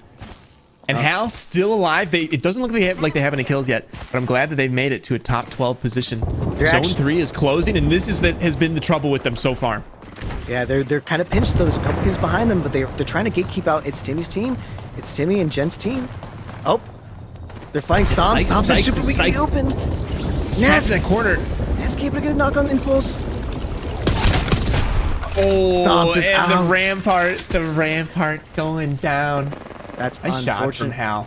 Ooh. But they're the ones getting pushed by Nasky. They're not able to get a scan down to realize that Nasky and Duplex, excuse me, it's just a duo. I bet Hal and Sweet could turn on them, but it looked like they were running. Timmy and Bronzy just fighting for position. This zone pull is not great, but if they could just get into this corner, they're going to stop getting heckled over from that door. But I'm not exactly sure how they're planning on getting through there. That's going to be a really tough rotation for them after this. I mean, the fact that they got in this far, even after getting their whole team basically being team wiped, is incredible. But they are getting gate kept. Quite literally. This is actually literally a gate. And it is literally a gate. Yeah, they are gatekeeping them aggressively. Their team composition doesn't really have the mobility to get over that gate. They have to go through the gate. I wonder, on that rock, is there anywhere for Timmy to put his zip line? I'm not sure. But even still, they're just going to get zapped by Fun, one of the best aimers in the game. That man aims like crazy, like there's no business. It's almost fun for him. Watching him play Balloons today, he was going crazy clicking on all the towers. And Panders gets eliminated just like that. One of my favorite teams going down. And Keon, my pick to click for kill leader, is the kill leader with 4. I mean, when you're right, you're right. Caster's Curse maybe goes in reverse when it comes to kill leaders, because, yeah, Keon's been getting tons of kills. Yeah, he just thrives in these tournaments, thrives in the chaos. And we're getting a pull. This is an awkward pull for Barometer. House is kind of in, Bamboo is a little bit in, but other than that, you don't want to be playing that ridge line. You don't want to be in the water. There's actually very few places for teams to hang out. There's a ton of action happening on top of the Barometer area, that big spinny thing. These charge rifles happening from the sides, but inside they're fighting right now.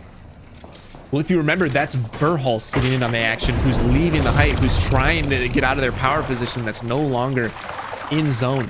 Oh, knocked and Team Lou out at the same time. Verhulst securing kills left and right. They're so good.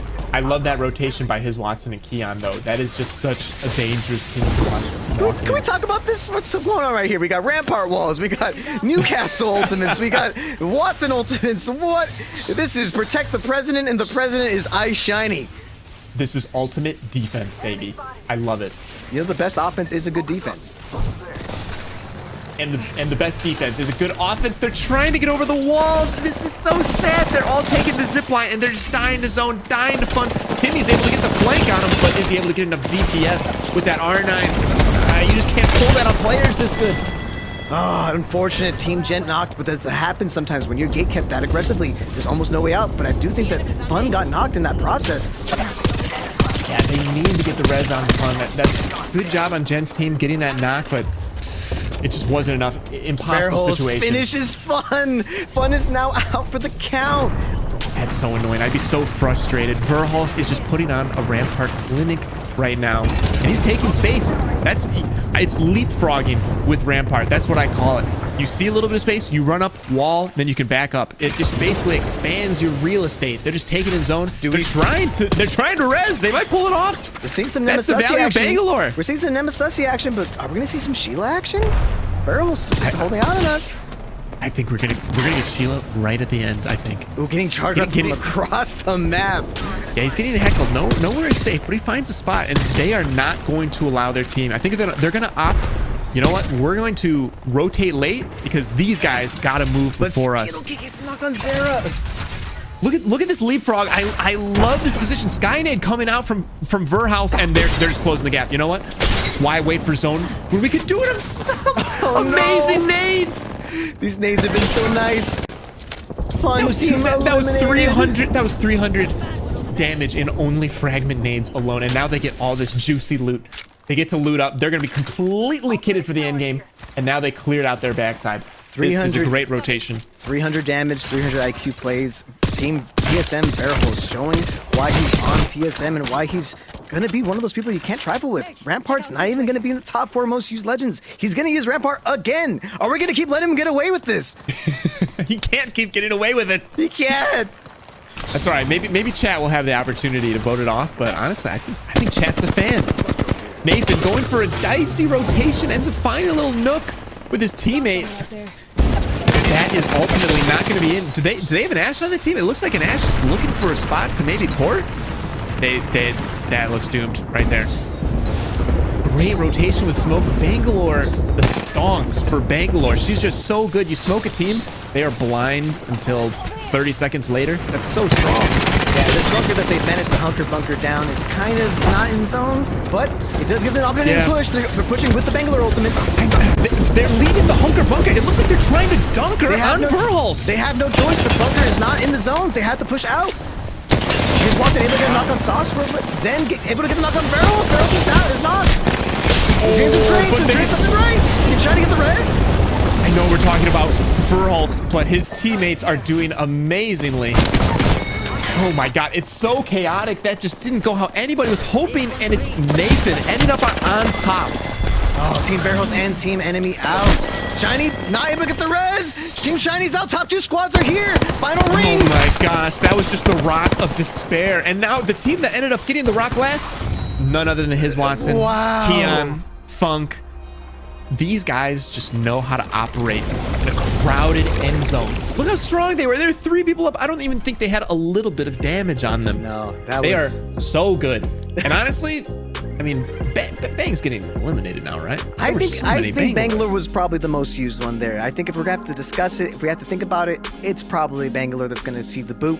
Automatically, we're going to have to see that in a second. But wow, his Watson, Funk, Keon, absolutely dominant performance there. I think they got a ton of kills as well. I saw multiple of them having like 4 kills, 5 kills. An insane run for them. That was absolutely nuts. They did really, really well. But can we talk about Verhulst and Rampart for a second there? I mean, I said it last time. Surely people are going to realize what's going on, and we're going to see 20 Ramparts one of these games because it just seems so potent. It's so good. I love the variety, but Rampart, pretty nuts. Rampart is pretty nuts, but let's talk about what is nuts. And the fact is, one of these legends got automatically banned. Which legend was it? I think it was Bangalore. I think it was Bangalore based off usage. Let's see what it is. I want to say Bangalore. There were a good amount of cryptos there it too, is. huh? Our 5th legend to be banned is Bangalore. Sears out, Valk's out, Wraith's out, Bloodhound's out, and now Bangalore is out. Because people are going to be able to finally get out the D tier, the E tier, the F tier list that, you know, with Seer, with Valkyrie, you could just never replace those legends. But now, return to Gibby, perhaps. Those of you in the chat, the next thing you're going to be choosing is between Catalyst, Crypto, and Ashe. There's going to be some really big shakeups because a lot of teams were relying on their Crypto or relying on their Catalyst or relying on their Ashe. It's going to be hard to really pick between the three. Yeah, Ashe is the last portal remaining. It just goes to show how I didn't even realize how many Ashes there were, but to be in this legend selection, that means that they were one of the 3 most popular legends in the game. So there were a decent amount of Ashes out there, a lot of Cryptos. A little heartbroken to see Bangalore gone. I think she's really fun. I like the smoke. I like the digi threats, but it's gonna clear some things up. Let's check out these replays because we got to see, you're going to see all the smokes that were there. There was tons of Bangalores, tons of smokes, tons of walls. Look at this action. We had Yanya getting some picks left and right on the people. And of course, Zendam getting a pick really quick on Team Reptar. Gracious. Can we ban the R9? Oh, like that. RKN. Absolutely disgusted. Imperial Howl able to get that kill and stomp in the air as Horizon. Not many Horizons so far, though. Bearhost with these god nades, these nades from downtown. Dude, the nade ASMR. Every game so far, we've had an ASMR moment. Game 1, it was the R9 of Funk. Game 3, it was the nades of Verhulst. The absolute championes. But now, I think it's time for us to have a bit of a commercial break and let you guys vote on the banned legends. Hey gamers, it's April Fool's... It might be April Fool's Day, but this is no joke. The Trident 500 SE is one of the most powerful laptops ever made. I have to stand perfectly still because if I move, I jingle a lot. This laptop has an NVIDIA GeForce RTX 30 series GPU to help deliver the ultimate performance for gamers and creators. And with a 12th gen Intel Core processor, you're gonna get superior gaming performance. I'm gonna take this off. It's making too much noise. Still, no joke. What's that? Put it back on? I'll do it, jeez. Just calm down, stop yelling at me. Predator Gaming believes that gaming should be for everyone, even a jester like me. And they support players to be better than they were yesterday, and strive to create a positive and supportive community. Predator Gaming powers all players regardless of skill level, you noob. And trust me, the hardware is designed to get the most out of your gaming experience. So what are you waiting for? Those of you in the chat, type exclamation Predator Gaming right now, and check out the Trident 500 SE. I'm gonna get out of this outfit now. Back to the Macdown 2.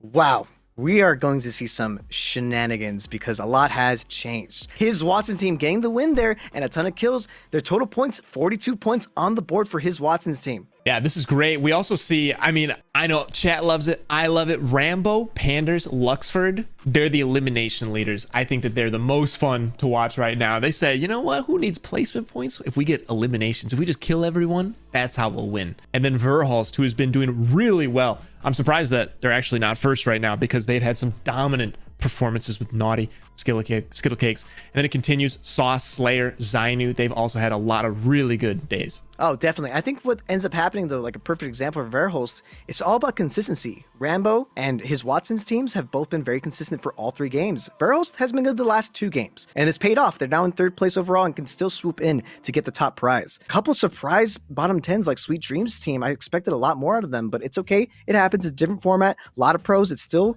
sweaty as heck. Yanya down there, Reptar down there. That's brutal. This is macro. You invited so many good players to this tournament. We could literally be doing a LAN if we wanted to. There's so much talent. So I wouldn't be too tough on yourself if you're in the bottom. Regardless, the one thing that we weren't expecting are these legend bans. Let's check out all of them. We have 6 legend bans now. We have Seer, Valkyrie, Wraith, Bloodhound. Bangalore was automatically banned after this round, and now our 6th legend to be banned is none other than Catalyst. You all voted. You guys are like, no more walls. We're tired of walls. Gorbachev, tear down that wall.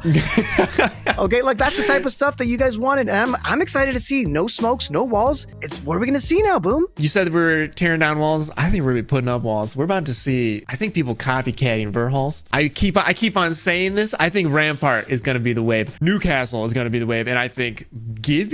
I don't know. Watson might have something to say about Gibby's ult. I already predict, though, that the most used legend by far that this round is going to be Ashe, because they see that Ashe is so useful in that movement. I also think maybe we're going to see Crypto and Watson once again up in the chopping block, but maybe consistently surviving the chopping block. Speaking of these team compositions, who would you end up choosing, Macro? If say, you know, me, you, and Imperial Hal are on a team, what would be your dream team? Dream or legend pick? For legend pick, Oh man, I couldn't even tell you for this round or just in general. For this round. For this round, who'd you I choose? definitely would go Rampart for sure. We want that. We want Rampart. I probably would want a Watson. I do think that Gen is really useful. But potentially, I don't know. I'd be a little more aggressive. I think Pathfinder or Ash would be a nice pick. So my picks would be Rampart, Ash, and Watson. I like it. I like it. I would like to pick up Fuse. Speaking of Fuse, I saw TSM reps on Fuse, and he is lethal when he gets to play Fuse. They've brought Fuse to competitive a little bit, and so many teams are holed up in corners. You get one knuckle cluster in there. Wait, It's terrible. this is a different map. Boom, we Wait a are now minute. back in World's Edge. Look at us dropping in. We got Fragment West, Fragment East, all these beautiful places that we've been missing. Storm Point was fun, but now we're back at where it all started with a bunch of different team compositions. You know, we have Olympus back right now, and Olympus is Bay. I miss Olympus. I missed it so much, but World's Edge has been gone for about a week now. I kind of miss World's Edge now, too. It's kind of a breath of fresh air to see all these teams landing at old familiar World's Edge, the OG competitive map. And let's see if we have any teams landing on each other.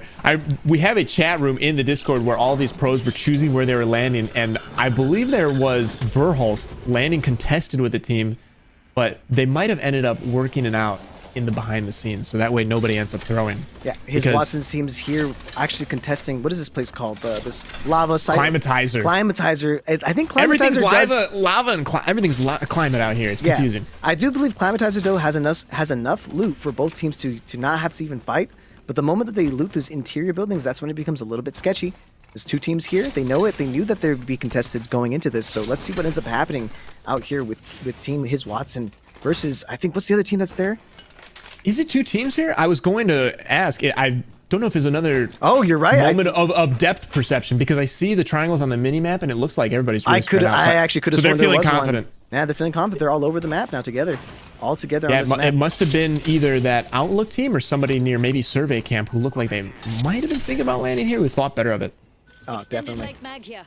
Level 2. But yeah, this is the team, one of our top 3 teams and our most killing team right now with Keon, Watson, and Funk. And they are just such big grinders of ranked. They used to play together so much more. They've slowed down a little bit, but this just goes to show how much just you can't account for, what is the word for it? Chemistry, I guess? They just know what the other player is thinking. Now, And it just chemistry shows is, in these tournaments. chemistry is such an important thing for any type of team composition. You obviously want to have the best players in the world, but you put too many of the best players in the same area, it becomes a little.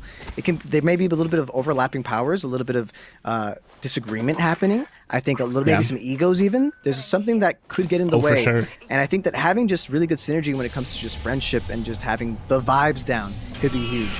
But yeah, it's these are 3 great friends, and I think some of our teams that are struggling, I'm noticing the teams at the bottom of the leaderboard, I don't really see them grinding rank together or playing together otherwise. So it might just be a case of chemistry and just those little micro decisions, those little moments where you end up messing up.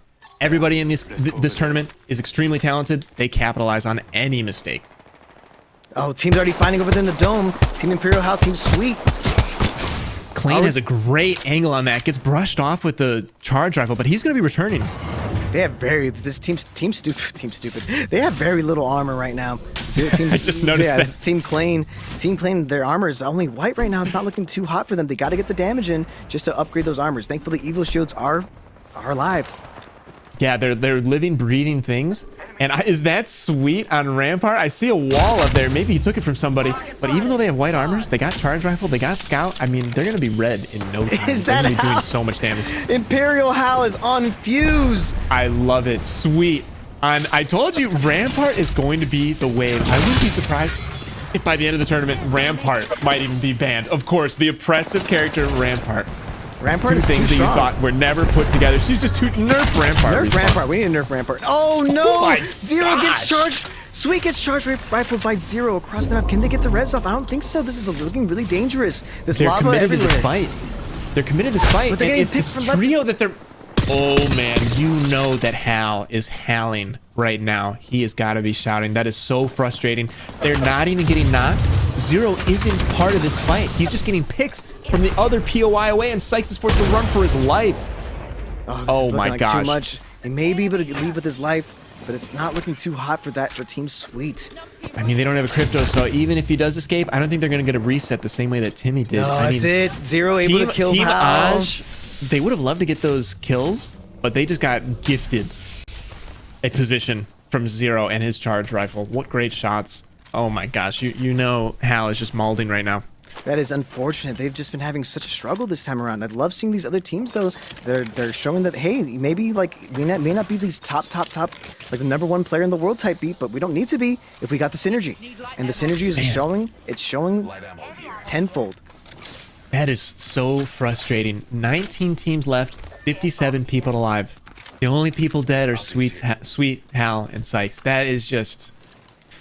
You gotta have a tough mental for that in order to bounce back for games 5 and 6. Really digging this team composition to Gent when they decided to opt out. They opted out of the crypto. They realized maybe crypto is not as important for this particular push, especially now that Bangalore's out. Instead, we need some more walls. We need some fortification, and you know that's what Newcastle provides. Let's go there. Yeah, Timmy off of the Pathfinder. He still could have chose Pathfinder, but I guess they thought, actually, these lobbies are a lot more competitive than maybe we thought they'd be, and Pathfinder is still a little bit sketchy at this moment. No, we're definitely going to be seeing a ton of Pathfinders minute. maybe a bit later once Ash gets banned, but I don't know. You see this? What am I seeing? Verhulst, he's off of Rampart. I thought she was OP. Wow, Verhulst, the one that made Rampart popular, decided, I'm cooler than... I'm going to start breaking the trends out here. Everybody's late to the fashion trends. I'm making the trends. Instead, opting to choose Horizon. And this whole composition is completely different. We got Mad Maggie, we got Caustic, we got Horizon. What is going on? These changes are crazy. It just goes to show how thoughtful he is about not only the legends that are available because of the rules of this tournament, but also I think the Rampart drop is due in large part because of the map. I think World's Edge, because in Stormpoint you're finding yourself in these empty lakes or fields of sand where there's just nothing. So yeah, you want a wall. You need to create cover somehow, but World's Edge is a lot more vertical. There's a lot more buildings, and Horizon is just nasty. You don't have Valk. You can't just, you know, pigeon up to the top of the roof with her jet. So Jen Burger's in the fight. The next Jen choice. Burger gets knocked. They've traded some knocks with there. Jen Burger and Prophet. We gotta check in on them. We got a 2v2 over there with Jen Burton. Jen Burton's team. I love seeing Crafton. But there's some... Naughty, just 1v1 this crafter. 1v1 this crafter. Is that another bat? A third bat? Absolutely. Unbelievable. That's stunning. That's some stunning gameplay. Stomp's able to get a knock from the distance on the Vexus. Some action happening. Ooh, they did just get the zone just pulled away from them, and it looks like it's going to be a little bit towards Dome Field. Man, basically where Hal and Sweet ended up dying is where the zone is pulling, so that's got to be making them doubly mad. Great drills coming through for Naughty. Oh, these drills are going to get that easy damage that they need to be able to stop a lot of things. And one, they can get a little bit of their armor up, but they can also break Watson gens. They can break just a ton of different random equipment that's going to be used. Verhulst gets another knock on Fun. Gent teams in the background dies on their rotation. Timmy is no longer in. Oh no, they were doing so well early on, but that wasn't enough. The Newcastle wasn't enough defense. I feel like we should be watching Verhulst or something, or literally anybody but this team, please. I don't want to say. Oh, never mind. I guess it happened. No, never mind. You spoke too soon. It's Caster's curse.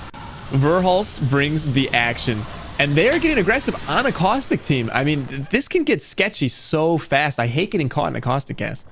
They're not going to be pushing. Once they see Caustic gas, those teams are just opting to not push. But they are pushing. They're getting Verhulst gets the first knock.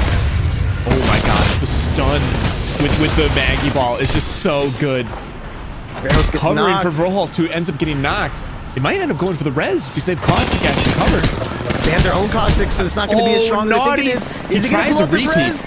Is it enough?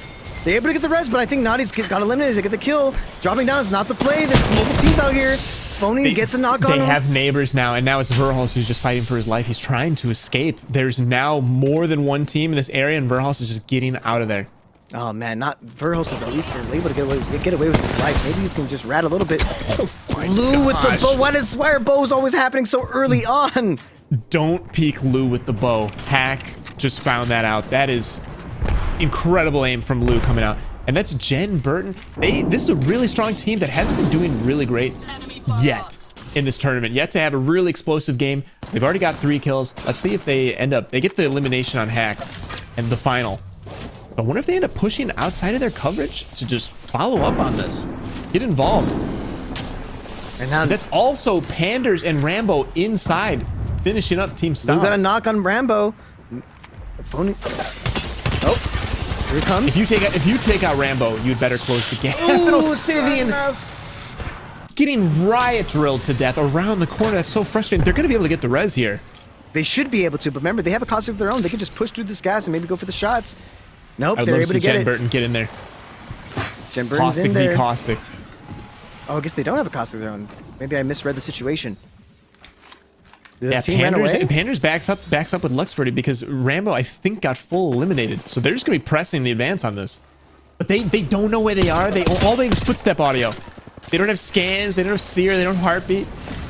Oh, they have no Reptar going on the kill information feed. Their woes continue as Tech picks up a couple kills. yet. Monsoon's team having to fight in here. There's a couple knocks here. We're going to be able to finish this fight. The Rampart, Copycat, the Caster's Curse. There you go, Retzi Monsoon goes getting down. knocked on Retzi. Oh, man. Wow, this team is looking really, really strong. They've got zone pull. Getting the full on Panders, and I believe that, and Luxford is out. So is it just Rambo who's ratting? I think Not exactly it's- sure. That might be full elimination right there. I didn't see a full elimination, though. One of their teammates is definitely up somewhere.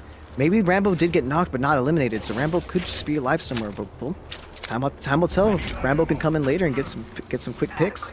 And with crafting for medkits, with people not having scans or Valkyrie, which counts as scans, by the way, I mean, you're going to be picked up and dropped on as a rat. I mean, rats can exist in this. So if Rambo gets away, he might be able to come back with his team, just like Timmy was able to do last game. So Boom, I don't think rats are going to be that safe. There's still cryptos. Like over here, we got Tech on crypto, but you know, Tech That's true. is a rat, so I guess he's going to be fine.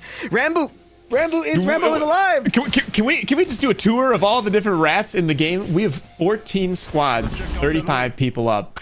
I mean, we've got some broken up teams here. Yeah, there's crypto some teams broken. can search. Crypto can definitely search for some rats, but yeah, I don't think nearly as oppressive as Seer was. That was just so annoying getting picked up on heartbeat.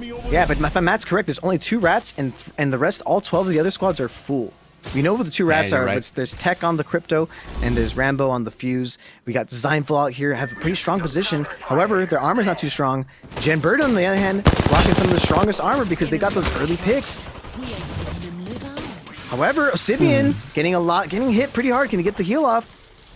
They dropped to the low ground. That is playable if it's crowded enough. But he's on the wrong side of the fence. He's Oh, alone from his no. team. He's separated, and it's not good looking good. That's such a horrible position. Charge The pressure rifles on with the coming arc in. star. He's just tanking it, which is smart. They're gonna try to push. They're gonna try to push him in. If he gets the bat off, though. I wonder if Slayer Got the so back. now he catches himself in a 1v1. He's opting to back out. Slayer, I almost thought, got the reverse sweep. That was a really good call on Slayer not to, play a little bit conservative, because if he would have died there, it would have been extremely embarrassing. Yeah, we're gonna need to see that Ash. We're gonna need to see that Ash come in and use their. Yeah, I think Osibian able to get out. I think he had to use his Astral just to get out. Yeah, only 12% Yeah, that's left. smart. Just had a solo Astral. It happens sometimes, but they do have the ultimate accelerants. Gonna happen. 14 squads left. No one has died recently. It's finally slowing down a little bit, simmering down a tiny bit. Some damage coming in here and there. Tons of Caustic. I think Caustic might end up being the legend that is banned. Oh, that's a really good point. I didn't even notice that, but you're right. It does feel like every team has a Caustic. Great shots from Design. It was an armor mismatch with Lou, but is doing his best to just get damage downrange. And they're playing really well, really defensively, working this middle area. They have these They consoles. pushed through the fuse Oh my ultimate. They didn't lord. care about the fire. They said, I don't care about fire. I'm going to walk right through it. But it's not paying off. Lou dies for that push. That Another was team way is too pushing in. aggressive. They're That getting was way pinched. too aggressive. Fuse is able to hold. Like, Fuse is a defensive legend, and he's also an assault legend, in my opinion. Just knuckle clustering the door, making it just so stressful to push in. And then Lou, when he pushed in, because of the Fuse ultimate, was able to make it so he couldn't retreat. He was overcommitted to his push. And just like that, Guild, Design, Reps are holding it down in here. Teams want a piece, and they're saying, no, we are prickly. We're backed into a corner. Back off. Yeah, that's Shiny. That backed up. They had walked up all the way to their door to see if they can get a peek, but they're opting to just let them take a little bit of space. Oh, man. Oh, Is gosh. Watson, can he get the heal off? We're swapping over to his Watson. He has high survivability as a character. He knows when to play his own life, how much damage he's likely to be receiving. I think that's partially because he's always climbing a master without armor. He's used to having barely any life. Oh man, his Watson's doing all the craziest challenges. He's basically going, can I win this tournament with the most random team compositions? I think I can. This team is nothing like the last team composition he's using except for the crypto, but they're seeing that Rampart's pretty useful. We're seeing a lot more Horizons as well. They're opting to play the edge zone. They have It's plenty gonna of be heals. Horizon or Caustic, isn't it? There are a lot of Horizons, a lot of Caustics in this lobby. I wonder which one has been picked more. Yeah, there's a lot of Ramparts as well, so well, time will tell, but at the moment it's looking really, really kind of like narrowing it down to some very strong compositions. It's looking like the teams that have the Caustics are doing a lot better in the inside. The people that are not running Caustic are playing on the outside, and then they're going to have to meet in the middle. This is a brutal rotation for his Watson's team. They're going to be trying. They need to get over to Eggshell, is what a lot of people call it, which is still, again, man, that is where Hal and Sweet died. They immediately recognized that this was going to be a dome Eggshell kind of zone. They almost got there only to get eliminated because they rotated so quickly. They didn't have great armor. And look at this duo rat strat with Verhulst and Skittlecates hiding behind this team. I wonder, you know, they have 15 seconds. This is going to be a really fun rotation for Verhulst and Skittlecakes. I got to give props to Verhulst, able to get his teammate up, though, because it was looking like he was going to be a rat by himself, but the fact that he has a teammate is going to make it a lot easier to potentially even get top 3. Yeah. But if this team doesn't move very quickly, if they just look behind them to check their back, they're going to notice these rats creepy crawling behind them. But they don't have Seer, which is great. I love that they just don't get that free information. Oh, here comes Funk with the Horizon ultimate. They know they have to fight their way into zone. They have to fight their way into zone. They have no choice. They're playing the Gibby Bubble with Caustic. Dude, a little Gibby Bubble trouble, and they're whipping out Sheila, but Zone is pushing. Oh man. No, the lava and the zone combined. His Watson's team is out. That was a beautiful bombardment. Dude. That was duplex with the defensive bombardment, and that is what you dream of. But they teleported right to their team. And Nasty whipping out the nasty move, the tap strafe, the wall bounce. He's gonna die to Zone, but not before he takes out so many other players. Can Phony get out of this? I don't think so. And like that team one is out. Top 7 teams now. G7 scouts and charge rifles left and right. People are just getting shot from every corner of the map. And that is Zero's charge rifle just going crazy. I know a lot of people have charge rifle, but Zero has been knocking people all day. They immediately recognized where the zone was, and they've been chilling here all day, just charge rifling people. Oh man, great pull for Shooby-Tubi's team. They're in an awkward position because they still have to eventually climb up. You see the ring, how it's pulling towards the more central area. Yeah. Oh, actually, no, they're actually dead center. But they have the low ground. They have the low ground so they can get shot from the top, which makes it a little bit risky. But 6 squads They're counting left. on the. You're right. They're counting on this tenuous piece. They need these other edge teams to exist. So otherwise, Klain, Capra, Zero, they're just gonna look down and rain damage down on them. But instead, things are happening on the opposite side of the building. Guild, design, reps. You know what? They're just saying, you know what? Let's battle. The Mad Mag hitting their teammate. No, that drill would have been so useful. That drill was going to go crazy. That drill was going to go nuts. It was a perfect drill and ended up bouncing off of Guild's or his teammate's butt. That is tragic. That's absolute tragic that happened there. But it looks like Monsoon's team has the Rampart indoors. And now, Sauceroar, can Sauceroar finish it out? Can they reload them? 1v1. 1v1 behind multiple knockdowns.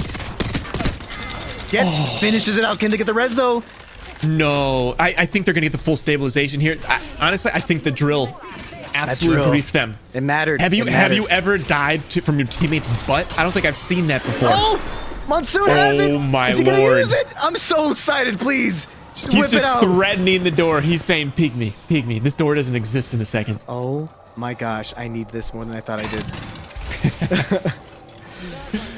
He decides to lay back. There was a caustic trap on the other side of the door, and that is all that is holding back just the Hellstorm with Sheila. They're just hoping the caustic trap holds.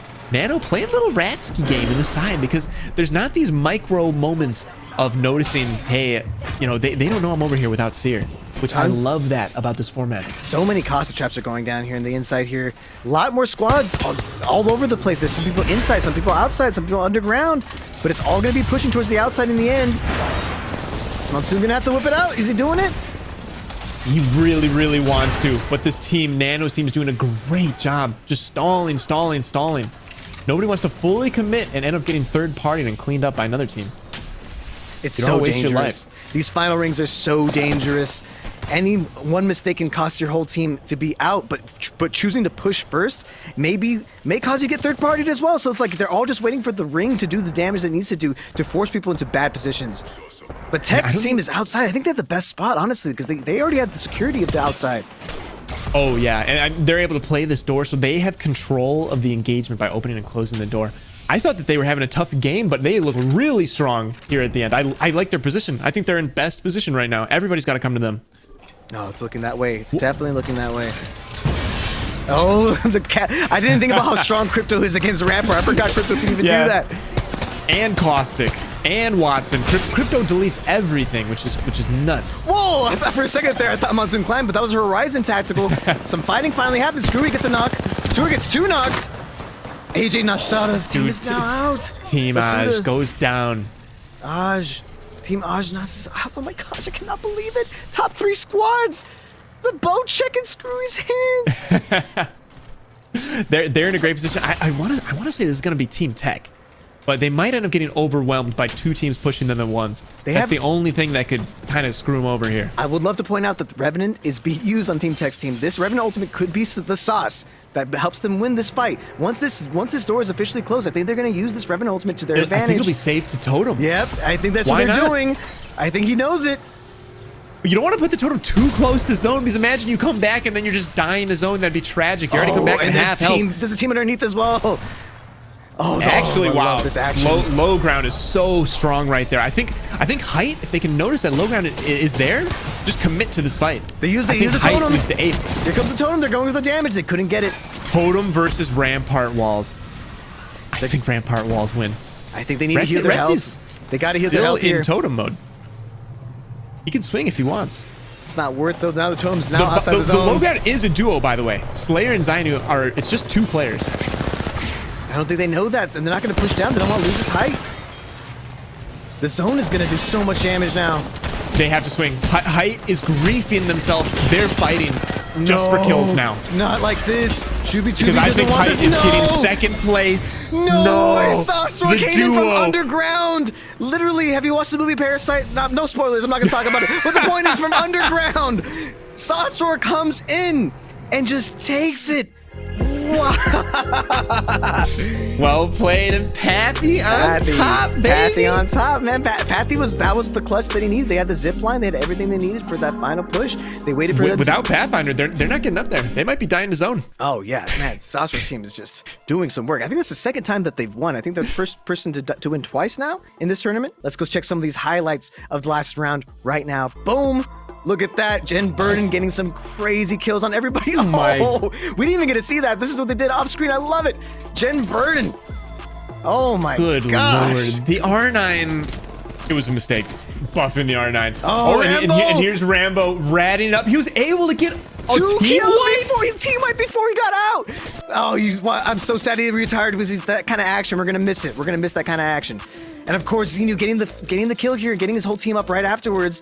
Who could forget the booty grief right here? The booty grief. So sad. So sad. So sad. And right here, Shubi saying nope. And then of course, Shubi getting the final kills there, but it doesn't matter because he got second place because his whole team got knocked for that. It happens, but still good though. They were able to get those 3 KP. I mean, that's worth it from their perspective. You want to be getting those kills. I mean, they knew that bottom was just waiting for everybody to die. Somebody has to die on height. That's one of the weird times in Apex when low ground is so strong. I think that's so interesting. Which legend was banned based purely off usage? We have Seer, we got Valk, we got Wraith, we got Bloodhound, we got Bangler. We know about them. Move it aside. Catalyst, and now Mad Maggie. Hey. We were not expecting that, but I did see a ton. We did see a ton of Mad Maggies, especially in the top 3. Right. There were a lot of Mad Maggies there. I cannot believe it. Mad Maggie is a very strong pick, especially now that a lot of characters have been banned. A lot of the scanning. Mad Maggies, I see it. I see it. Wow. And that's another rotational option removed. So now it's like path octane for getting around. We're gonna just be like walking by the end of the tournament. And now let's see, what are the legends that our chat is going to be voting on? There's 3 legends to be voting on. Ash makes sense. The rotation is really strong. Caustic was just used galore. The fart gas was just too overpowered. And of course, Horizon. We have 3 new legends who might end up getting banned. Make sure to vote. Make sure to do exclamation point giveaway. I'll be right back. Gentlemen, macro global. Think about it. Think about it. Don't even think about it. You already know. We know. We worked really hard on this. We all created what is quite possibly the best merchandise in the game.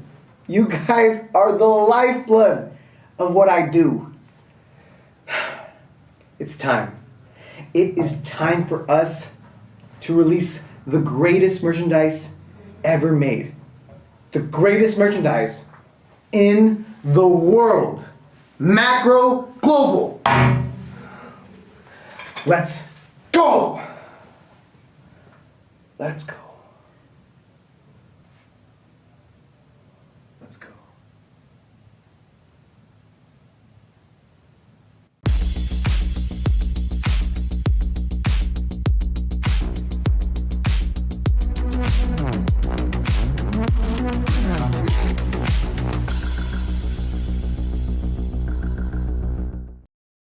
And we are back, and we're making good time. You know, I kind of been enjoying the pace of this. It's been really fun. I've been having a great time seeing just these different legends being used. I mean, a lot of fuses, a lot of ashes, a lot of everything that I like, a lot of things I don't like Caustic, which, speaking of which... Ooh, Lay it on us. Lay it on us. a little bit of a spoiler alert, so. but Say it. and now there's no farts. That is crazy. Wow. At this point, we're looking probably like Rampart, Watson is going to be like our defensive legends. I wonder if they're coming for Watson next. I mean, knock the shock, maybe, chat. I mean, I'm just saying. People kind of love to hate him. I love to hate him, but he will be missed. So will all the other legends. We're running out of defense and we're running out of rotation macro. We're running out of a ton of options, but it doesn't seem to be stopping some of the people at the top of the leaderboard. Let's check out the standings that is going on right now. In first place, Sauceroar. Makes sense. They've won 2 games in a row. Sauceroar, Slayer, Xenu with 14 eliminations as a team, 33 placement points, but only 1 point ahead of second place, which is his Watson. His Hot Watson on their Keon. heels. His Watson Keon Funk. They are right behind them. It's kind of interesting that they both have arrived here at such different ways. One team is so much heavier on eliminations. The other team is really heavy on placement. But speaking of heavy on eliminations, it is getting comical how much the difference between their placement points and their limbs is getting. Rambo, Panders, and Luxford. Here's our bottom 10. Some of the teams that are struggling on the day. Reptar bringing up the rear. I believe that they're going to figure it out in these final 2 games because things are going to get extra chaotic, and that's where they thrive. We got Sweet Dreams and Hal. Sykes, they're also struggling, and it was extra tragic that last game because the zone was pulling where they rotated to. They ended up dying basically where the final moments of the game ended. That's where they were at in the first seconds of the game, but it just didn't work out. They got shot in the back by a charge rifle. Can we have a legend tournament where we ban guns next? Maybe we get charge rifle out of here. No, charge rifle would be the first thing out of there. I'm crossing my fingers, Macro. Please, I'm please. begging, please. For my sanity, please. I just need this to run smoothly. So far, so good. So far, so good. So far, so good. We got fuses and pathfinders. I like it so far. Oh man. Okay. I think we have a lot of revenants. Wait a minute. A little bit of revenants there for sure. I saw like 6 revenants. Remember when Revenant was like just absolutely oppressively strong? I do remember that. I remember the time. I do. It's just Revenant with Octane, but I don't think it's kind of crazy. We're seeing a lot of Revenants without Octane, but Ash is also a solid combination to have with Revenant.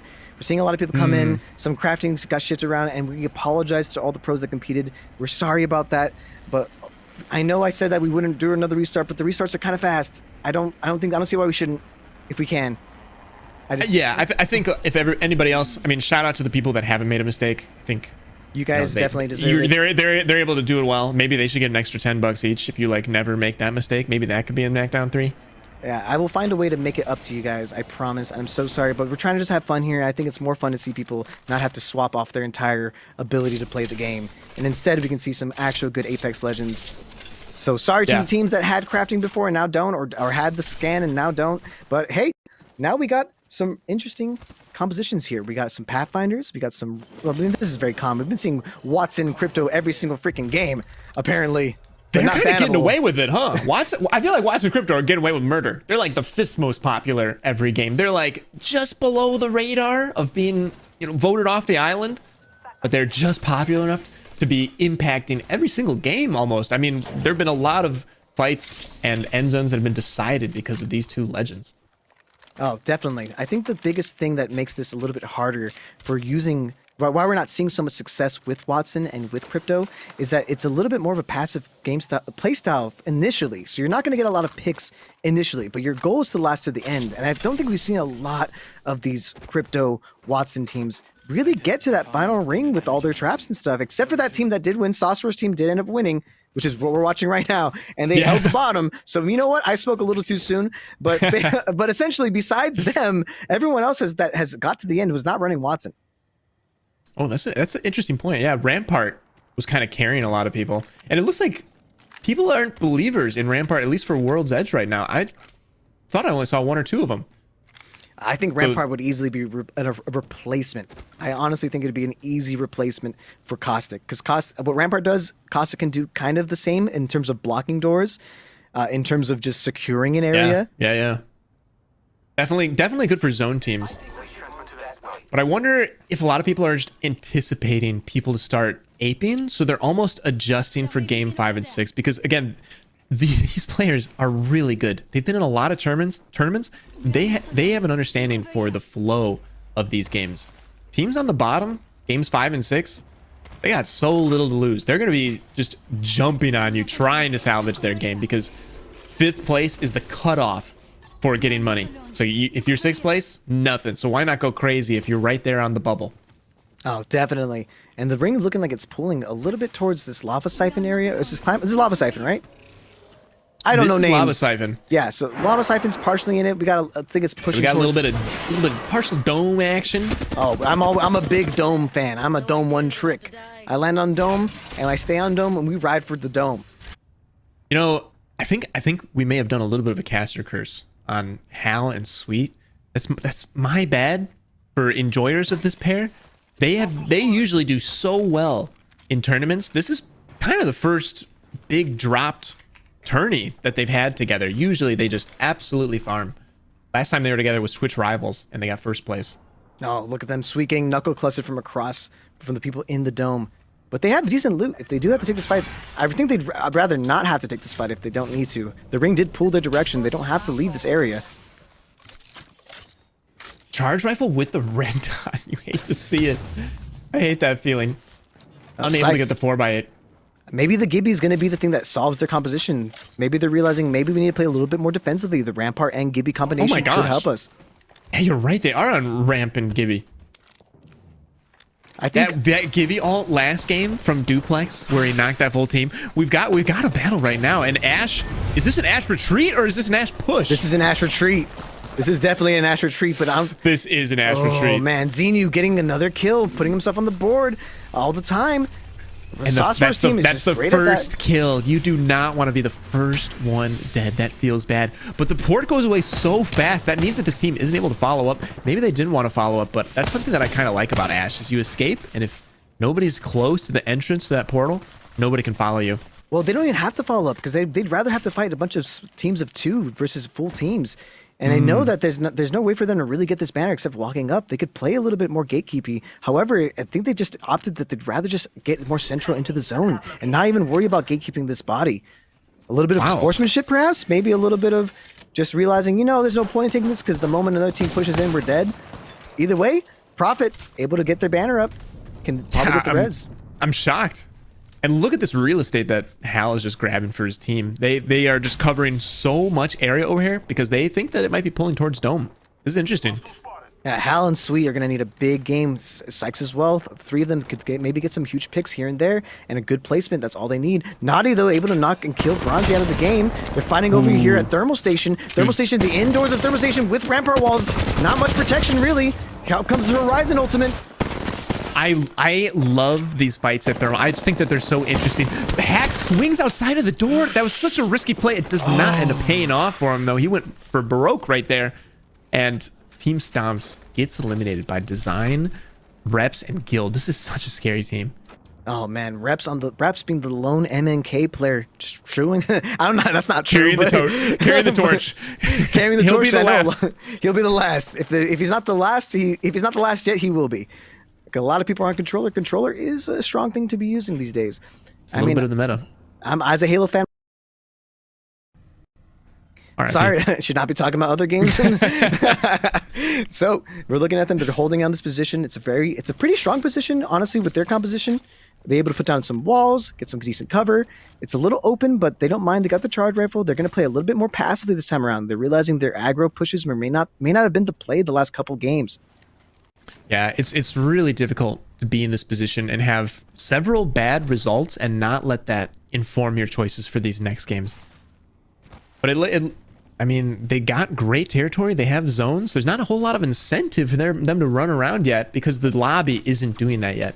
I bet if there were, say, 14 teams up, they might be just walking around looking for kills, realizing that, you know what, everybody's just aping each other. Let's try to capitalize on the chaos. But nobody's aping each other right now. 18 squads are alive. I think that because the top teams that were aping early on, they don't want to risk it.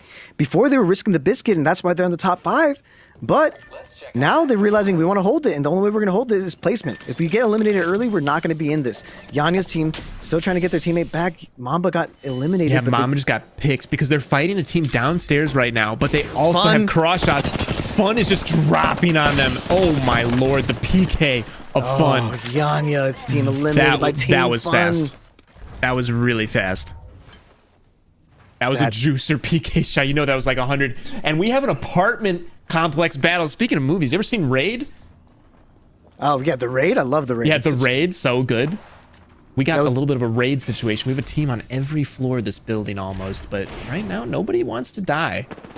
Yeah, and with no real way to hold down this building except for Rampart, the teams with Rampart might be the ones that successfully secure their position in this building. Oh my gosh! Oh my gosh! Who was that just tried to drop on him? They're gonna drop back on it. Oh, it was Naughty.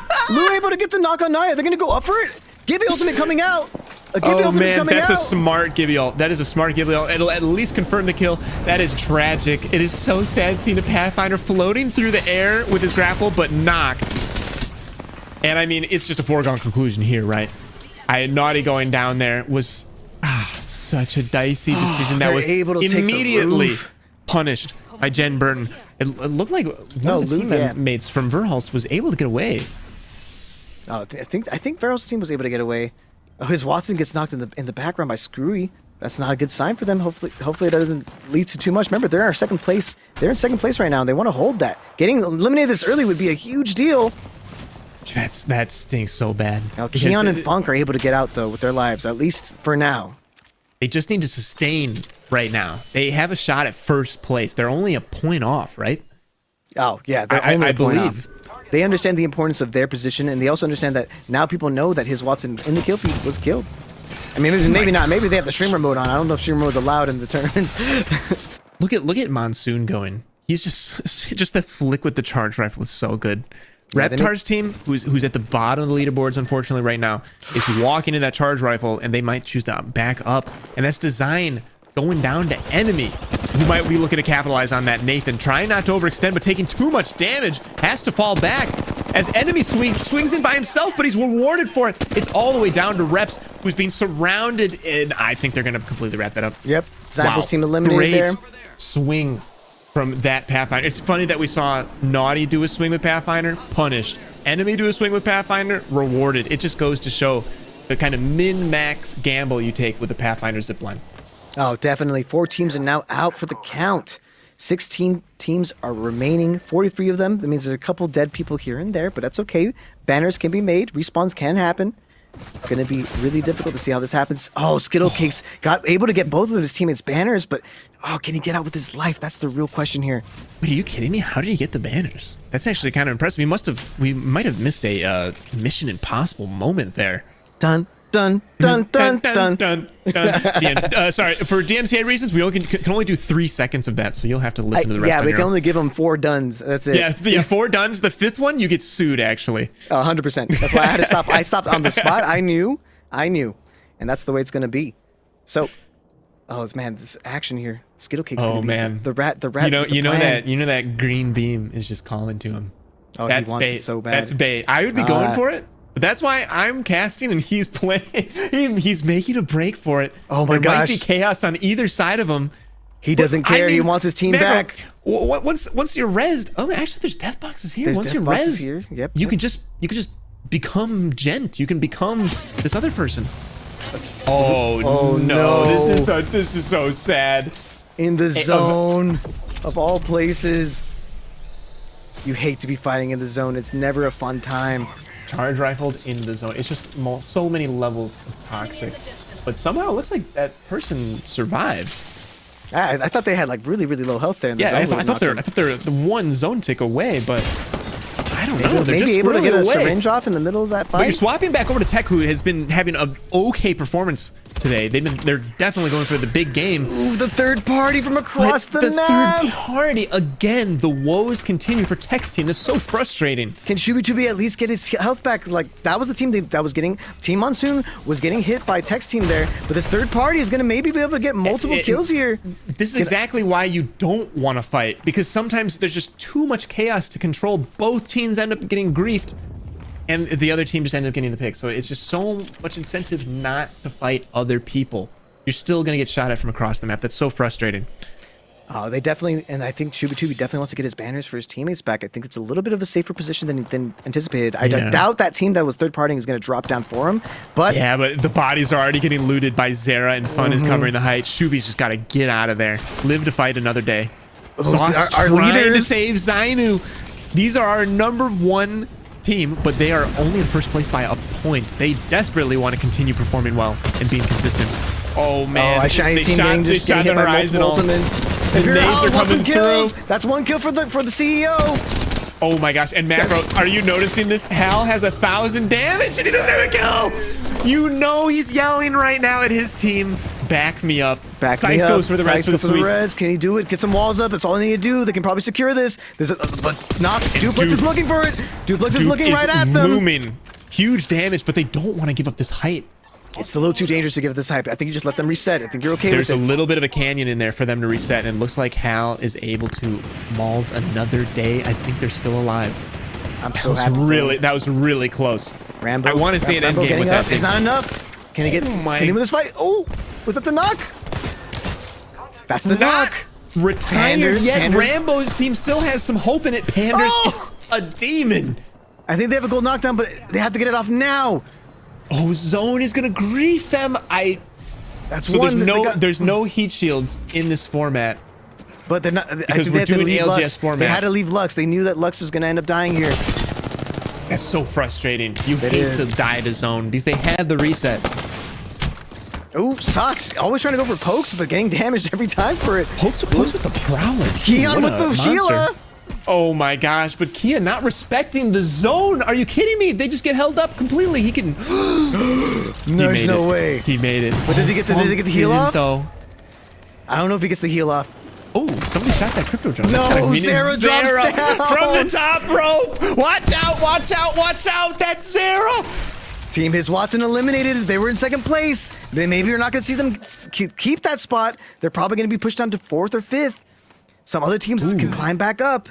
And we got a little ready rat play right here. Panders and Bo, 2 controller demons saying, mind if we introduce ourselves? Allow me to reintroduce myself. My name is Bo. Oh my gosh. This is probably the only time that Zara is saying, damn, I wish we had Seer. Here comes the Fuse ultimate. That's going to cause so much Can chaos. they clean this up? This is what I'm talking about. Fuse is incredible.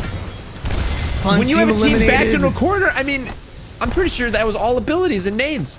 They didn't even need their guns. Fuse is so good when people are backed up against the wall. They might be able to get their banner for their teammate. Is it possible? No way. Andy's... No, it's a little too far. No, it's a little too far. It's way too far out. They cannot do it. No, well, no, he called in the Moby, right? But he doesn't have the banner. No, but the banner. That's tragic. You're right. It's deep in zone. It's deep in zone. What were we thinking? And no support. No. Ooh, enemy wants to get in on the action. Top rope now. Enemy's alone though. Enemy's just a rat. They don't know that though. So they might think, wait a minute, is this just the beginning of a team of 3? No, they don't even care. Show me your face, enemy. That's what they're saying. It's still got the They're grapple. gonna clean this up. They gotta clean this up. No, no. Can Rambo get the res? That was incredible tracking. It's a little too dangerous. My gosh. No. No. But the zone now. The zone again. First it was Lust for Grief. Then it was Panders. And despite of it all, they were kill leaders and they are eliminated. Oh, our leader is Sauce Rambo. here. Getting knocked. I think they're out of it. The Therm cleans them up. That sucks. They end up getting 8th place and a couple kills. That's pretty good for our leaders. Oh, man. And as long as his Watson's team doesn't have a great game, they're still probably secure in first place. Sykes getting the charge rifle on dupe. You hate to see that. I mean, And Zero's just taking their time. I mean, Can we please talk about this composition? Can we look at Klane's composition? The Reptane is here and ready to fight. Imperial Howl in the backseat with getting a knock on Optic. Knocked right there. Revtane's back on the menu, baby. I hope that we can see one Octane jump pad with Revenant. Do it right here. Please make yourself the champion of the people. The people's champ right here, Reptane. People love Octane. People hate Revenant. Combined, it's the sauce. Combined, it is the sauce. And they're cooking. They have crypto. They did a little bit of scouting. They know there's a team in that crevasse. Do they know that it is the CEO himself? Imperial Hell has since stabilized in that crevasse. Skittle Cakes is looming behind them. If you see that little rap play going on as Aj and his team is trying to create angles on Imperial Hell. They might be taking this fight.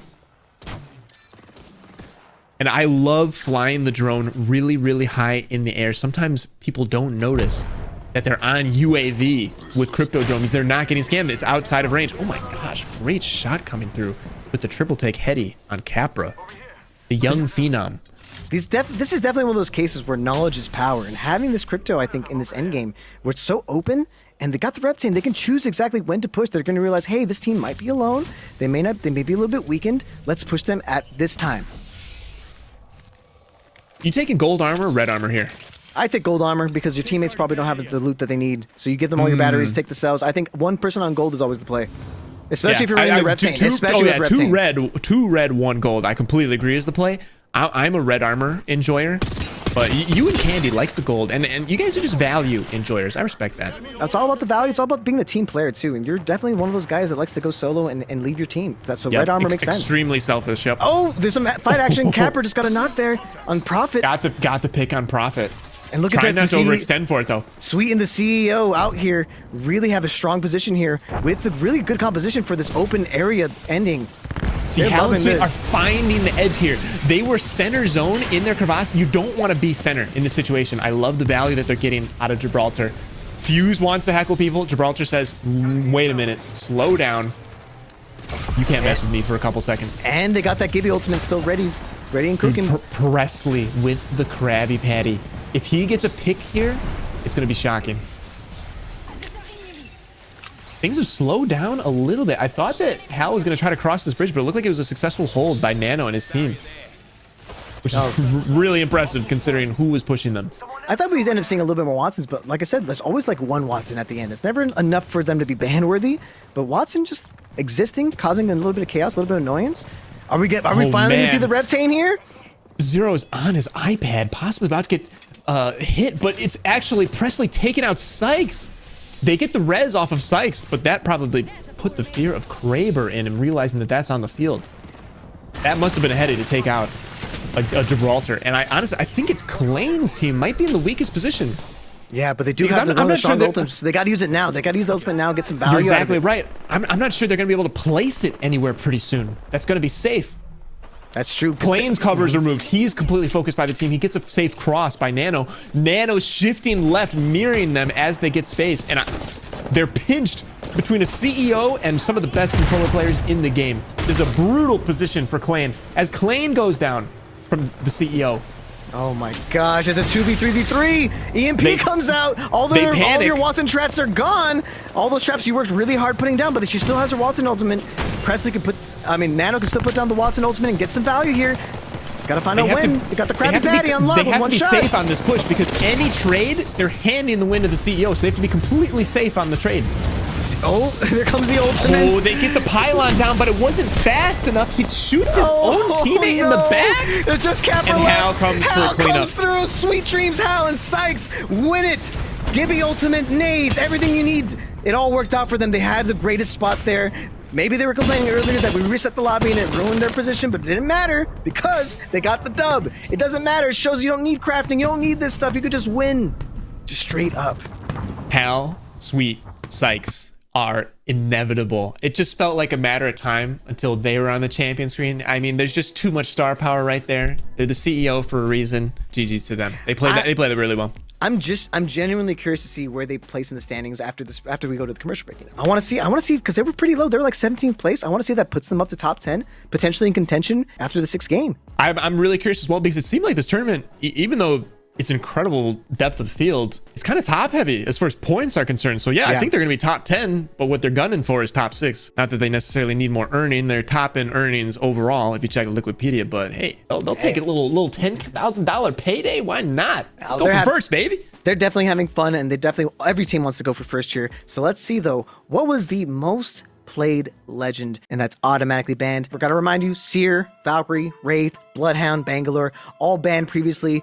Catalyst, Mad Maggie, Caustic, and finally, Ash is out. Her? I didn't even know there were that many Ashes. No it's crypto? funny. Oh my gosh, we're getting to the bottom of the barrel. I mean, this is actually kind of a surprise. I didn't realize there were that many Ashes. I thought it'd be Pathfinder. I'm glad that Pathfinder lives to fight another day. Oh, Pathfinder's but I always gonna be here. I wonder who chat is gonna get to vote for. Chat, you're gonna be voting for Rampart, Crypto, or Horizon. This was actually kind of hard. It's harder as we go on. I thought it was really obvious, the Seer Val Cat. I definitely could have predicted that, but now it's going to be whoever rhymes the best. So it's going to be up to chat because chat really likes rhymes. So let's see. Wall will fall. Ban the scan, microphone. they'll probably do something like the gravity depravity. I don't know. Yeah, but either gravity way, depravity is gonna win. That was pretty great. Either way, we're gonna figure this out after this break. Stay right there. Don't leave. Go vote. Go vote. Did you hot drop and then get knocked immediately again and again and again? You need to practice, and you also need some of the best hardware out there, like the Trident 500 SE. This gaming laptop is packing. It's got a 12th gen Intel Core processor, and of course, an NVIDIA GeForce RTX 30 series GPU, which is going to deliver the ultimate performance for gamers and creators. Oh, they left the game. Well, regardless, Predator Gaming believes that diversity is what makes gaming great and strives to create a welcoming and inclusive environment for everyone to join the gaming community as themselves. So no matter who you main, whether it be Catalyst, Newcastle, Revenant, heck, if you don't even play Apex, the hardware is designed to help players get the most out of their gaming experience. So what are you waiting for? If you want to level up your gaming experience, type !Predator Gaming. Now, back to the show.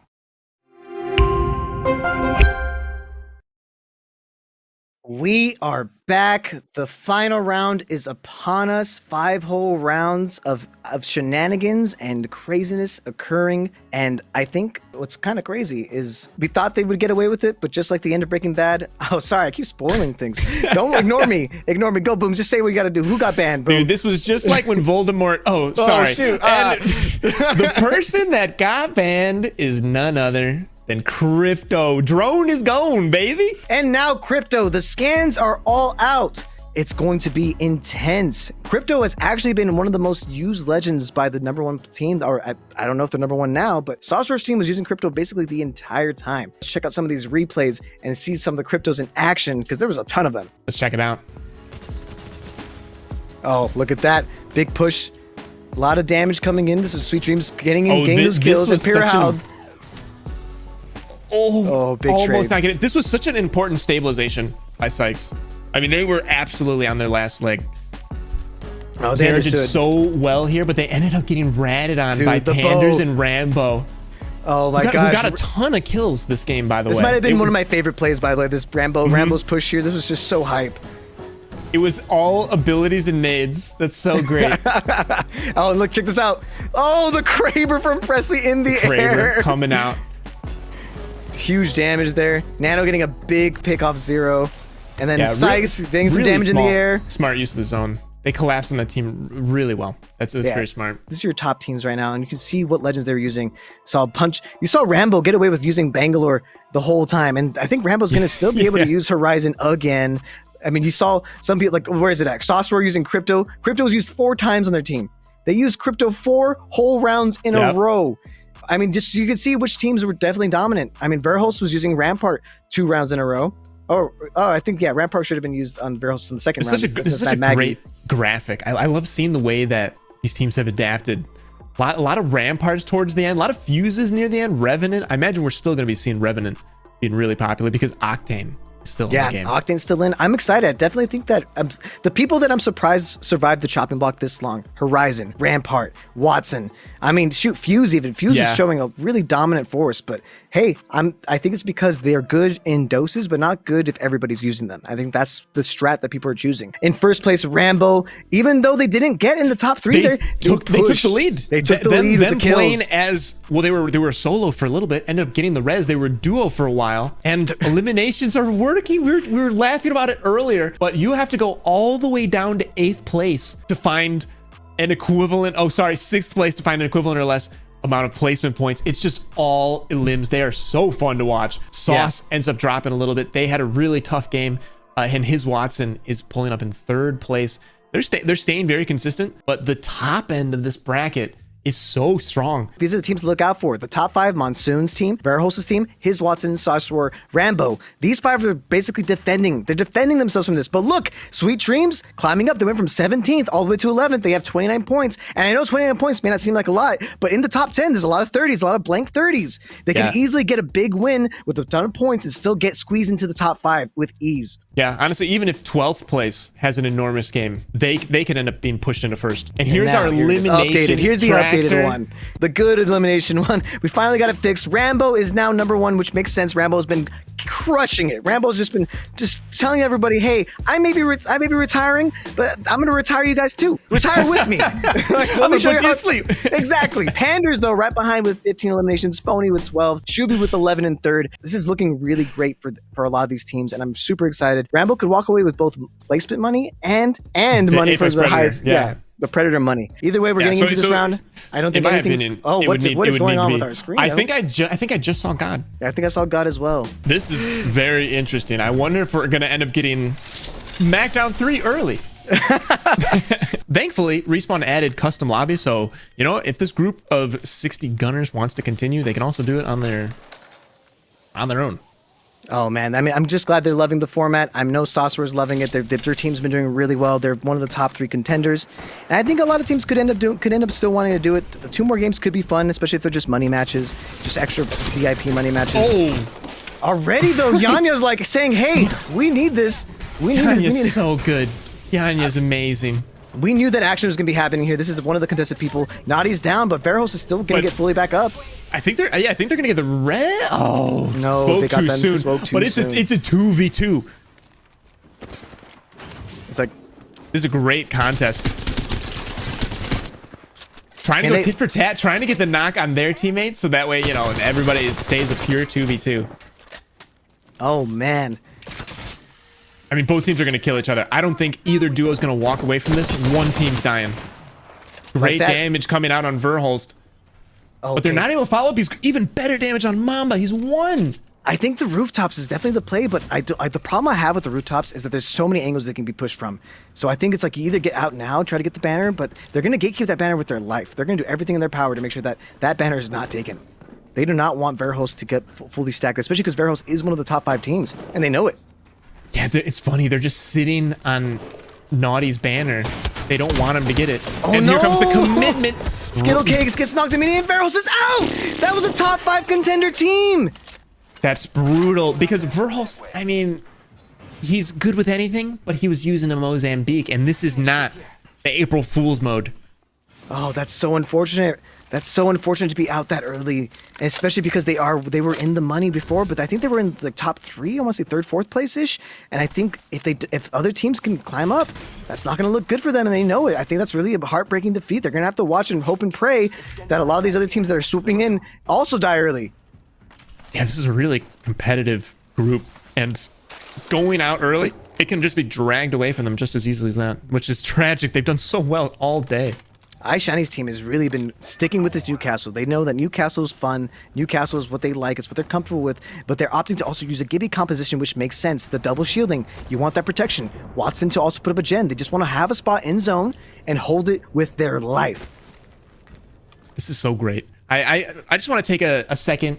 You know, we're on game 6. I don't know if we're going to be doing a game 7 or 8, but shout out to Macro. Thank you for having me on as a co-caster. But thank you for throwing this. We have so many fun tournaments for like hide and go seek, you know, the disguised host tournament, and his Watson was briefly doing some crazy, you know, fun content creator tournaments. But on the really competitive side, there's nothing else like this. And the pros asking for game 7 and 8, I think really reflects the desire for a change up to the meta, so that way they can really test their skill regardless of the meta, see how well people can adapt. So honestly, I think shout out to Macro for just like creating a space for this.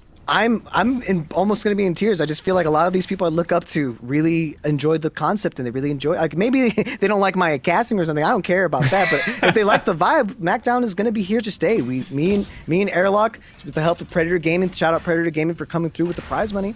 I think we can definitely keep going. This could be this doesn't have to be biannual. This could be quarterly, man. Every quarter, every single season, we can have a Macdown for you pros right before ALGS, like we always do, you know?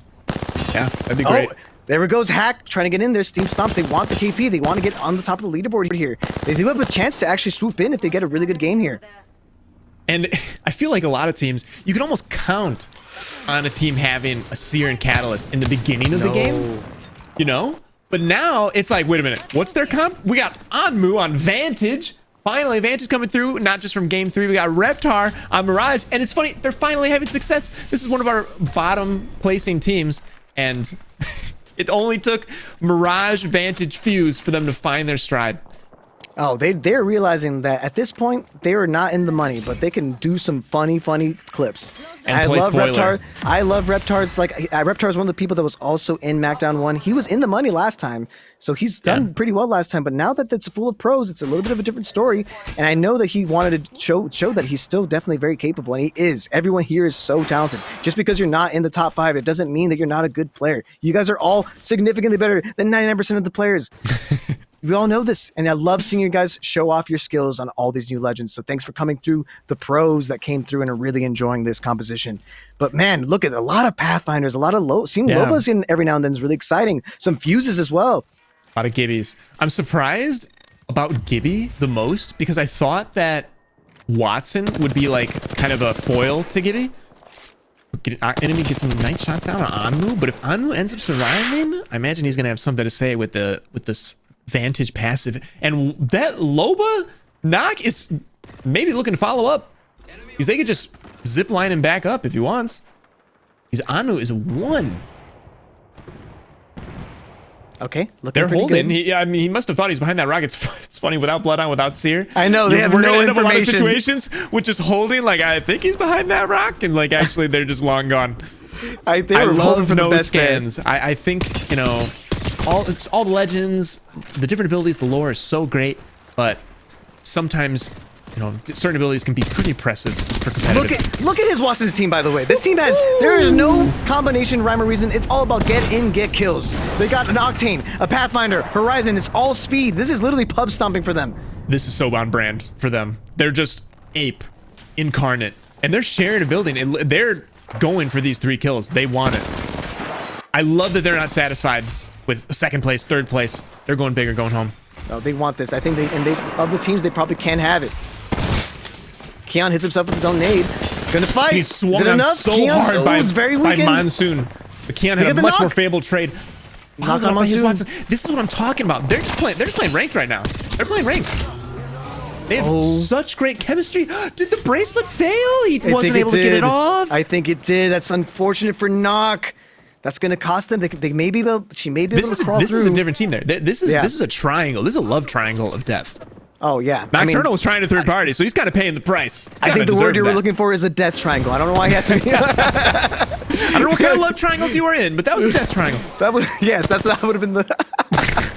I don't want any part of your love triangles. They get the banner though. They're able to get the banner off of knock. Unfortunately, the person that did get knocked was the Loba, and Loba would have been great because they could have crafted the banners. They didn't have to actually go for that banner, but it was safe enough to get. Rambo in a pretty decent spot. They got the high ground over here, but they're getting charge rifle from across the field. I think the FOV slider got adjusted on accident. If we can fix that slightly for this camera. It does feel a little bit zoomed. I was wondering what was up with that. It's like got the zoomies, man. It got the zoomies. It's like 50 FOV. Wonder what happened there. Something happened there, but it's okay. It's just that camera. It's all good. But yeah, they're gonna get with longbow. Rambo just wants to keep getting more and more damage. Reptar got picked by 2 different people. He got longbowed by Rambo, and he got charge rifle by Prophet. He just got zapped midair. But he's a Mirage, so he's a ton of survivability with his decoys. So that makes a ton of sense. How poetic would it be if Rambo won the Macdown as his last tournament that he did before he retires?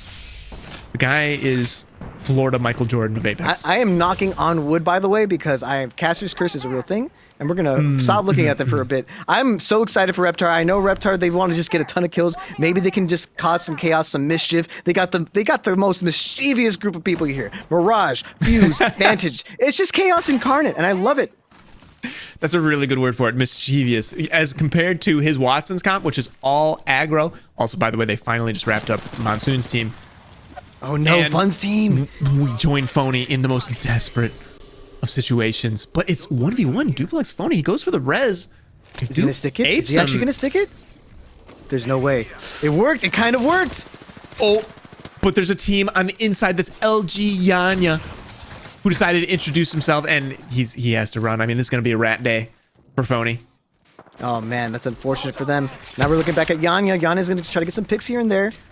Yeah, Yanya's inherited all this damage that's on Duplex's team, but again, there's no scans. Typically, they'd follow up on this. If they did a seer scan on Duplex's team, they'd realize that all of them are 1 health under their shields, but they don't have that info, so they just move on. They're chasing the path, who they see as the weakest link. Oh, definitely. Oh, they're looking right at Bronzy. They're looking right at Bronzy across the map. There are people hiding they're all over the high grounds. Punished. Yeah, sometimes that happens. Like, you're able to get your full team up because another team is poking from the distance. And that allows for your team to still get secured because the other team cannot push without dying either. What? Imperial Hal, the CEO with the knockoff Kraber, the charge sentinel instantly knocking Rambo. Blue armor is what they were looking for. 1 headshot and you're dead. I doubt they pushed that, honestly. I think it's a little too dangerous to get out of their position. They do have a really strong spot on Countdown. Countdown is probably ending towards the center of Countdown, and having the interior is just 100% worth holding. Not worth getting that KP, especially because Hal and Sweet could, if they win this with good KP, could be in the top 5 in the money, make it worth their while. Yep. And it would just be so hype. Yeah, always. It's always hype. Everybody, you know, they just love to watch Sweet and Hal, especially when they're on the same team. Do well. Oh my gosh, and these guys are just so great. Shiny bringing down that guy to 1. It's not enough though. It's not enough. Shiny's alone. I think they kind of know it, but it's a little too risky to even push. Everything about this is dangerous, but Shiny could potentially get the res. It's not. They're all focusing the Newcastle shield. If only he had gold. And this is where Fuse plays spoiler so well. No. I mean, look at the damage on the walls coming through with the knuckle cluster. Shiny's just in a horrible position. Oh, Shiny's out from a different team. Finally, after putting up a hell of a fight. He put up a hell of a fight. Shiny, shout out to Shiny. He was on both Macdowns. Last time he was on Team Seagull. This time I gave him his own team. Showed out. Love it. Shiny, thank you so much for coming through. I hope you had a great time at the Macdown too. Now we got Bronzy's team. We got Team Gent. This team really wants to put on the board. Timmy loves this format. He's the one that wants to put up money potentially. Maybe if they win this, he might actually be serious about it. It's interesting that he's not on Pathfinder, Timmy. That he saw more value in Fuse. Pretty cool. I'm loving how actually valuable Fuse has become in a meta without the scans. Yeah. Still, Fuse and Gibraltar are just hard countered by Watson, and I'm surprised that people are just allowing, aren't shooting into gens or anything, aren't being countered. The countdown ending is always a scary one. There's way too much high grounds and very terrible low grounds to be in. I think it's one of the scarier endings if you're not inside, so you'd rather just be an edge team at that point. So a lot of teams are going to choose to instead play the edge because not owning a building this late into the game is not the play. Yeah, but a lot of these teams are running such aggro comps. There's not a ton of options for defense anymore. So a lot of teams are opting to kind of stay mobile. Design on path. I love to see it. Design on Path is always a fun time. I agree with that. Design on Path is a fun time and a half. I think like getting a kill in the kill feed finally after it felt like they were running for 10 minutes. Sometimes it feels like a running simulator. Yanya's team, they were doing really well initially, but maybe they're able to get out with that Octane jump pad. I doubt it though. They're in a really precarious position. Multiple teams shooting from literally every angle in this map. There's just so much carnage. Yanya's team gets eliminated, and they already have more targets to shoot at. Design is going crazy with the scout. Design wants this bag more than anything right now. He's very close to the top, and he's showing it. They're playing a little bit more passive, but getting picks here and there. And honestly, I think watching this field of death roll through, you could kind of tell that the pros are having fun. Yeah, I think they really like that. There's no Seer Cat, no Valk, rotations are harder, no wall hacks. I think we've finally earned so much fun. I think that's the great part about Macdown. It just ages like a fine wine, and we have these teams collapsing on each other. Let's see how the Controller, Demons, Guild, and Design end up doing incredible shots coming out on Nano, also on Roller. And they have a man advantage. They have to just endure this Fuse tactical, and they have a 3v2. And I think they did it. Can they win this next fight? Is it another fight? They're not even pushing. They're actually safe. They can actually secure it because another team shooting the Sauce Roar's team's getting shot by bows from Klane's team on the other angle. This cave is a cave of death. It's a cave of death. Klane able to knock Sauce Roar. Sauce Roar's team's eliminated in 12. They were in second place, right? Yes, they were in second place overall, but only by 3 points. They might drop. They might drop third, fourth, fifth. His Watson just needs to. They see it. They saw that the team got eliminated. They may know this and play a little bit more passively. They're in the top. I think they're in the money here. If they just stay alive. And he's the kill leader. And he's the killer leader, so they're getting a lot of KP as well. Oh man, they're loving this. They're absolutely loving that news. Reptar. Getting dragged by the Horizon Alt. You know that's frustrating. Another kill for Keon. Funk though. Oh no. Sniper's mark. Sniper's mark. Not the with the vantage in the air. Can they res Funk? Can they res Funk? That's the real question here. Or they're gonna get pushed. That's Timmy's team. Timmy and Gent, they might want this. They might see this. They see blood in the water. They see blood in the water. They're sharks. And they, even though there's teams everywhere, they got a little bit of room. They got the gold bag coming down. Bag, but the Fuse ult might be coming soon. Fuse plus Horizon that's a recipe for disaster. That is so nasty. Horizon, Fuse ult, knuckle clusters, nades. Watson got knocked there. They're healing up. They play this patient. They hit those bats, play patient. I think they're winning this. Funk got eliminated by Anu. They finished Funk. I think if there's only one person left on his Watson's team, it's Keon, and he has to get out of there alive. Can he do it? Is Keon on Octane? Or is he on Path? I think he's on Path. Was he Horizon? He's on. They all have mobility. I guess it doesn't really matter. Yeah, you're right. He has a little bit of mobility, but because there's no scans, that team actually stopped aggressing. They didn't know where he was. The rats are going to be here galore. No scans means that rats are going to be everywhere. It's like I hate this push. This is a really tough situation for reps. Yeah, because they're basically just going up a naked ramp. I mean, they're looking to use the zip line to maybe get to the side because when zone closes, is Watson's team out in 9th? That's going to shake up the top 5. They got a ton of kills, but not getting placements could hurt them. Oh, Timmy offering to put up money and now popping off. He's getting the generosity buff. Design floating through the air, hiding in a bubble. It's just getting dropped on. That is brutal. Excellent calling from Team Avex. Oh, definitely. This is just looking so intense. We got a ton of teams inside. I told you about this. I told you the importance of holding the inside of this area. Countdown is definitely one of those places where you don't want to be caught in the open. Here comes the Reptane. The Reptane is here. One knock for Lux40. Capra, the young gunner, getting knocked. That's so frustrating. Especially when it's a Reptane. And then Lux40 didn't even use the Reptane to get that knock. So he still has the ability to go in and secure the kill. Team Gent eliminated. Timmy's out. You hate to see it. And they're gonna push in the third party with the Reptane combination. People are noticing that the kill feed is lighting up like a Christmas tree, so people are getting really aggressive trying to third parties. Imperial Hal gets a couple kills there. Imperial gets a couple kills there on the board. Sweet's team is now in kill leader. Yep, Sweet takes kill leader with 4, and they're in top 5. They really want to get in the money here. They're showing, no. Our record, maybe we won't get first place, but we can definitely go in and say that we've won something out of this tournament. Lux40, he's just going to play outside, going to heal up a med kit.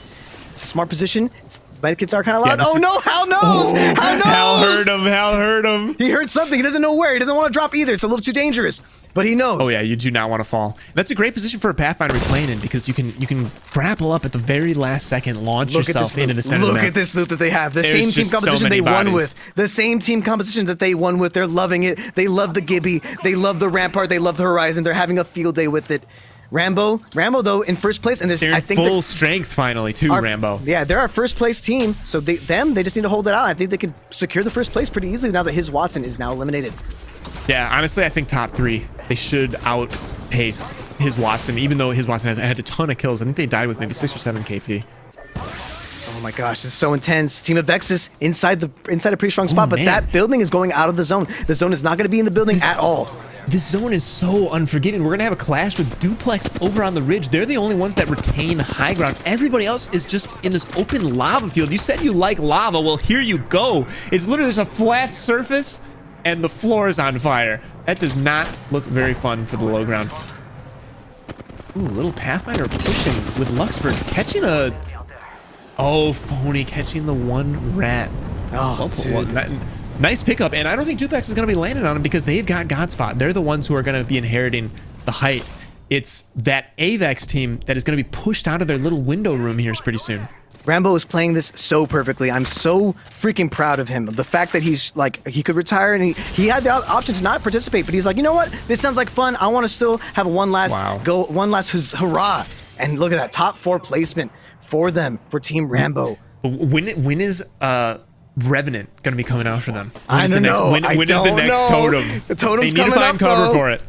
And then you got Duke, though. Duke could probably they're the still live last this. Revenant. I think they're the last Revenant. If they use the Gibby ultimate correctly, I think they already used it, but they have a couple ult stims. I think, yeah, they have the Gib ult still. That's the only way they're really going to be able to defend from a lot of crazy pushes. They all see each other. They all know where everyone is. It's 4 corners of this circle. I know there's no corners in circles. Don't correct me on that, but still, 4 corners of the circles are occupied by the teams. It's getting extremely intense now.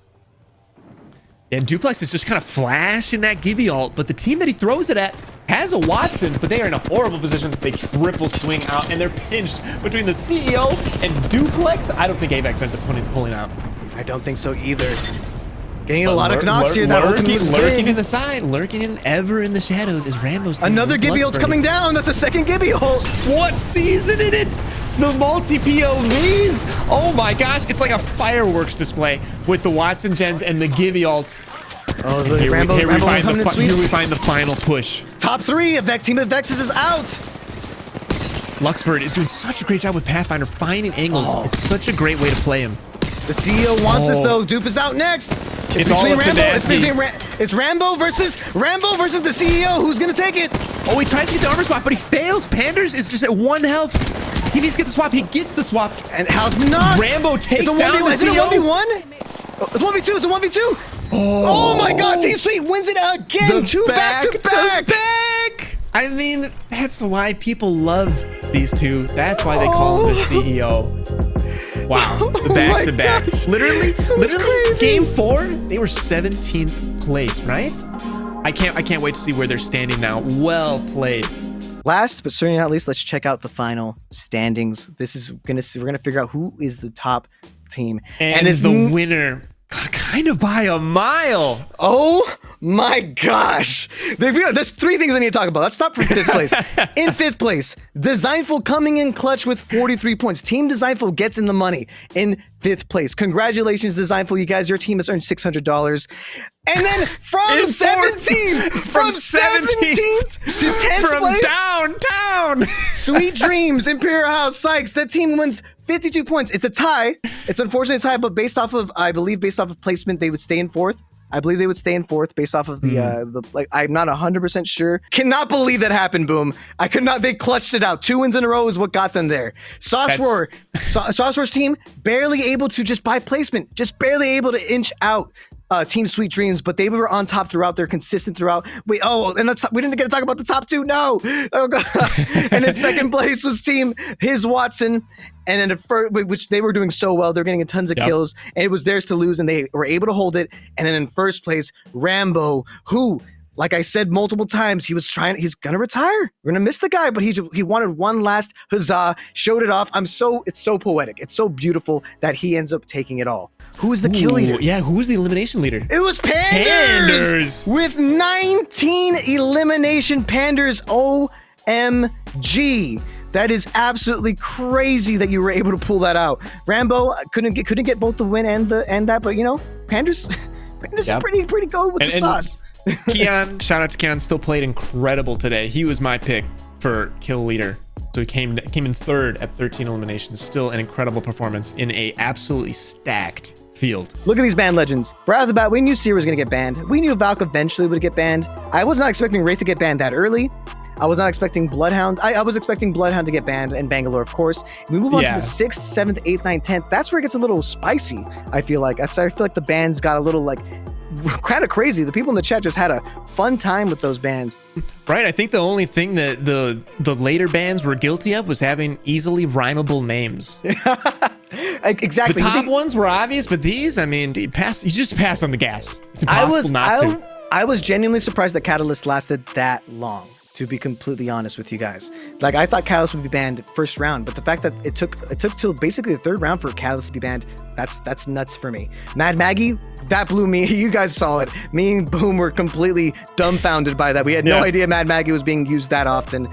And then Caustic, of course, that makes sense. Banned, pass the gas. Ash, ban that. Ash was getting a lot of usage throughout the tournament. And then, of course, Crypto, finally, you guys were tired of the scan. I get it. It's annoying. It's not fun. But yeah. That was such a great tournament. That was so cool. Clearly the pros liked this. I hope that the fans enjoyed watching it. Hopefully it was a good viewer experience, because I think that this format has a lot of legs. I hope that we see Mac likes in the future, and hopefully Macdown 3 Mac likes sooner. Dude, Mac like? Oh, you throwing a Mac like? Sounds like Timmy might be throwing a Mac like right now on the stream. Yeah, he wants it. He wants it, dude. So let's get in with our champion, Rambo. Let's get a quick conversation with him right now. You're champion of the Macdown 2. Rambo! Hey, what's up, guys? Can you hear me? Yeah, we can hear you perfectly. Yeah, we can hear you good. So how did it feel? I know you announced your retirement. I was like, I saw that tweet, and I was like, no way. And I was like, you were in the Mac. Okay, first of all, you were in the Macdown 1. I remember you enjoyed it. I think you enjoyed it. I'm not sure if you enjoyed it. Oh, of course, absolutely. There's no way you can't. And now you go in. It's your last official tournament, not really an ALGS tournament, but last tournament, last huzzah, and you win the whole thing by a big margin. It's not even close. 70 points. Crazy. Tell us all about it. How did it feel? Yeah, I mean, it's kind of, I guess you could say, poetic a little bit. My last hoorah, going out on top. It's pretty cool. It's a pretty cool feeling. I can't lie. I wouldn't have traded my whole journey in Comp Apex for the world. So it was a great way to go on top. I picked two incredible teammates. Luxford and Panders are some of the best players in the world, and really great people, and we just vibed since game one. Honestly, just had an amazing experience.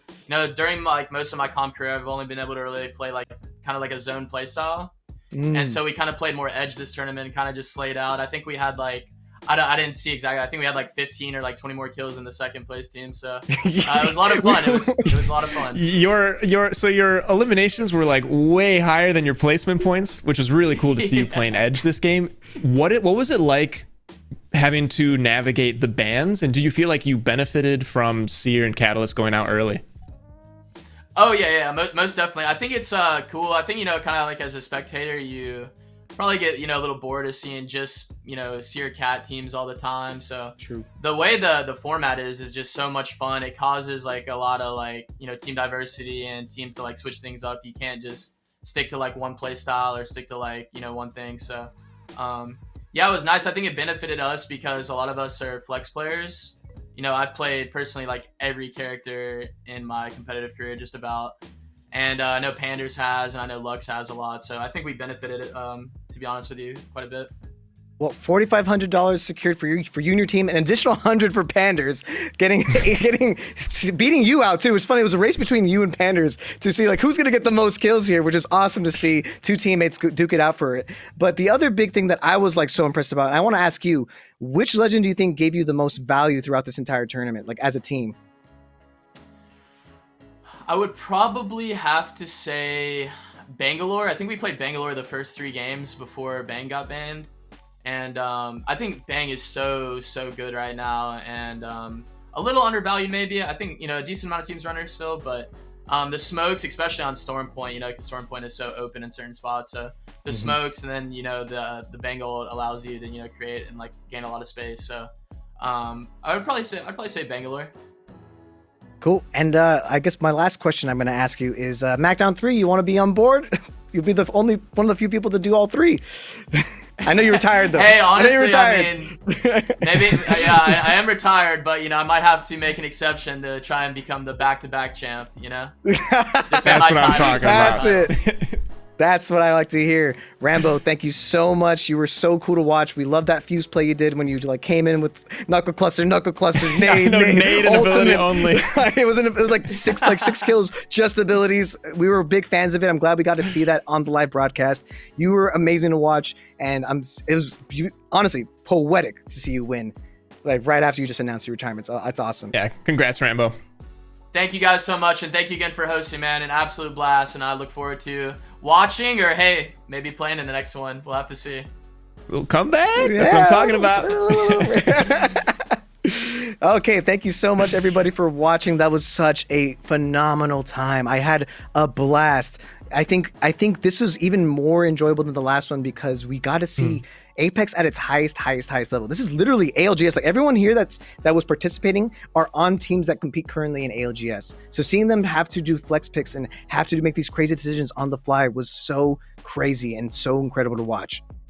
Yeah, there's definitely room for this type of format. You hear other esports talking about gentlemen's agreements, and we talked about this yesterday a little bit macro, but I feel like we don't want to do gentlemen's agreements, but at the same time, we want to shake up to the meta. And I feel like this is such a sweet spot where people get punished early on for picking the most popular thing, and then they have to adapt later. So hopefully we see a lot more Macdowns to come. This was really fun. Yeah, and I know Timmy seemed really interested. I'll have to DM some people. Now that they all got a taste of it, a taste of what Apex Legends could be with the different legends and stuff, I hope they want to come back for more, and maybe we can get an even bigger prize pool, even more support, maybe even multiple freaking tournaments going on at the same time. Who knows? Find out at the next Macdown, but thank you so much for watching the Macdown 2. But if you're here the whole time, you're crazy. I love you. And yeah, boom, sign us out. This is Boomerazzle and Macro. Macdown 2, baby. Back to back. Oh, wrong way. Signing out.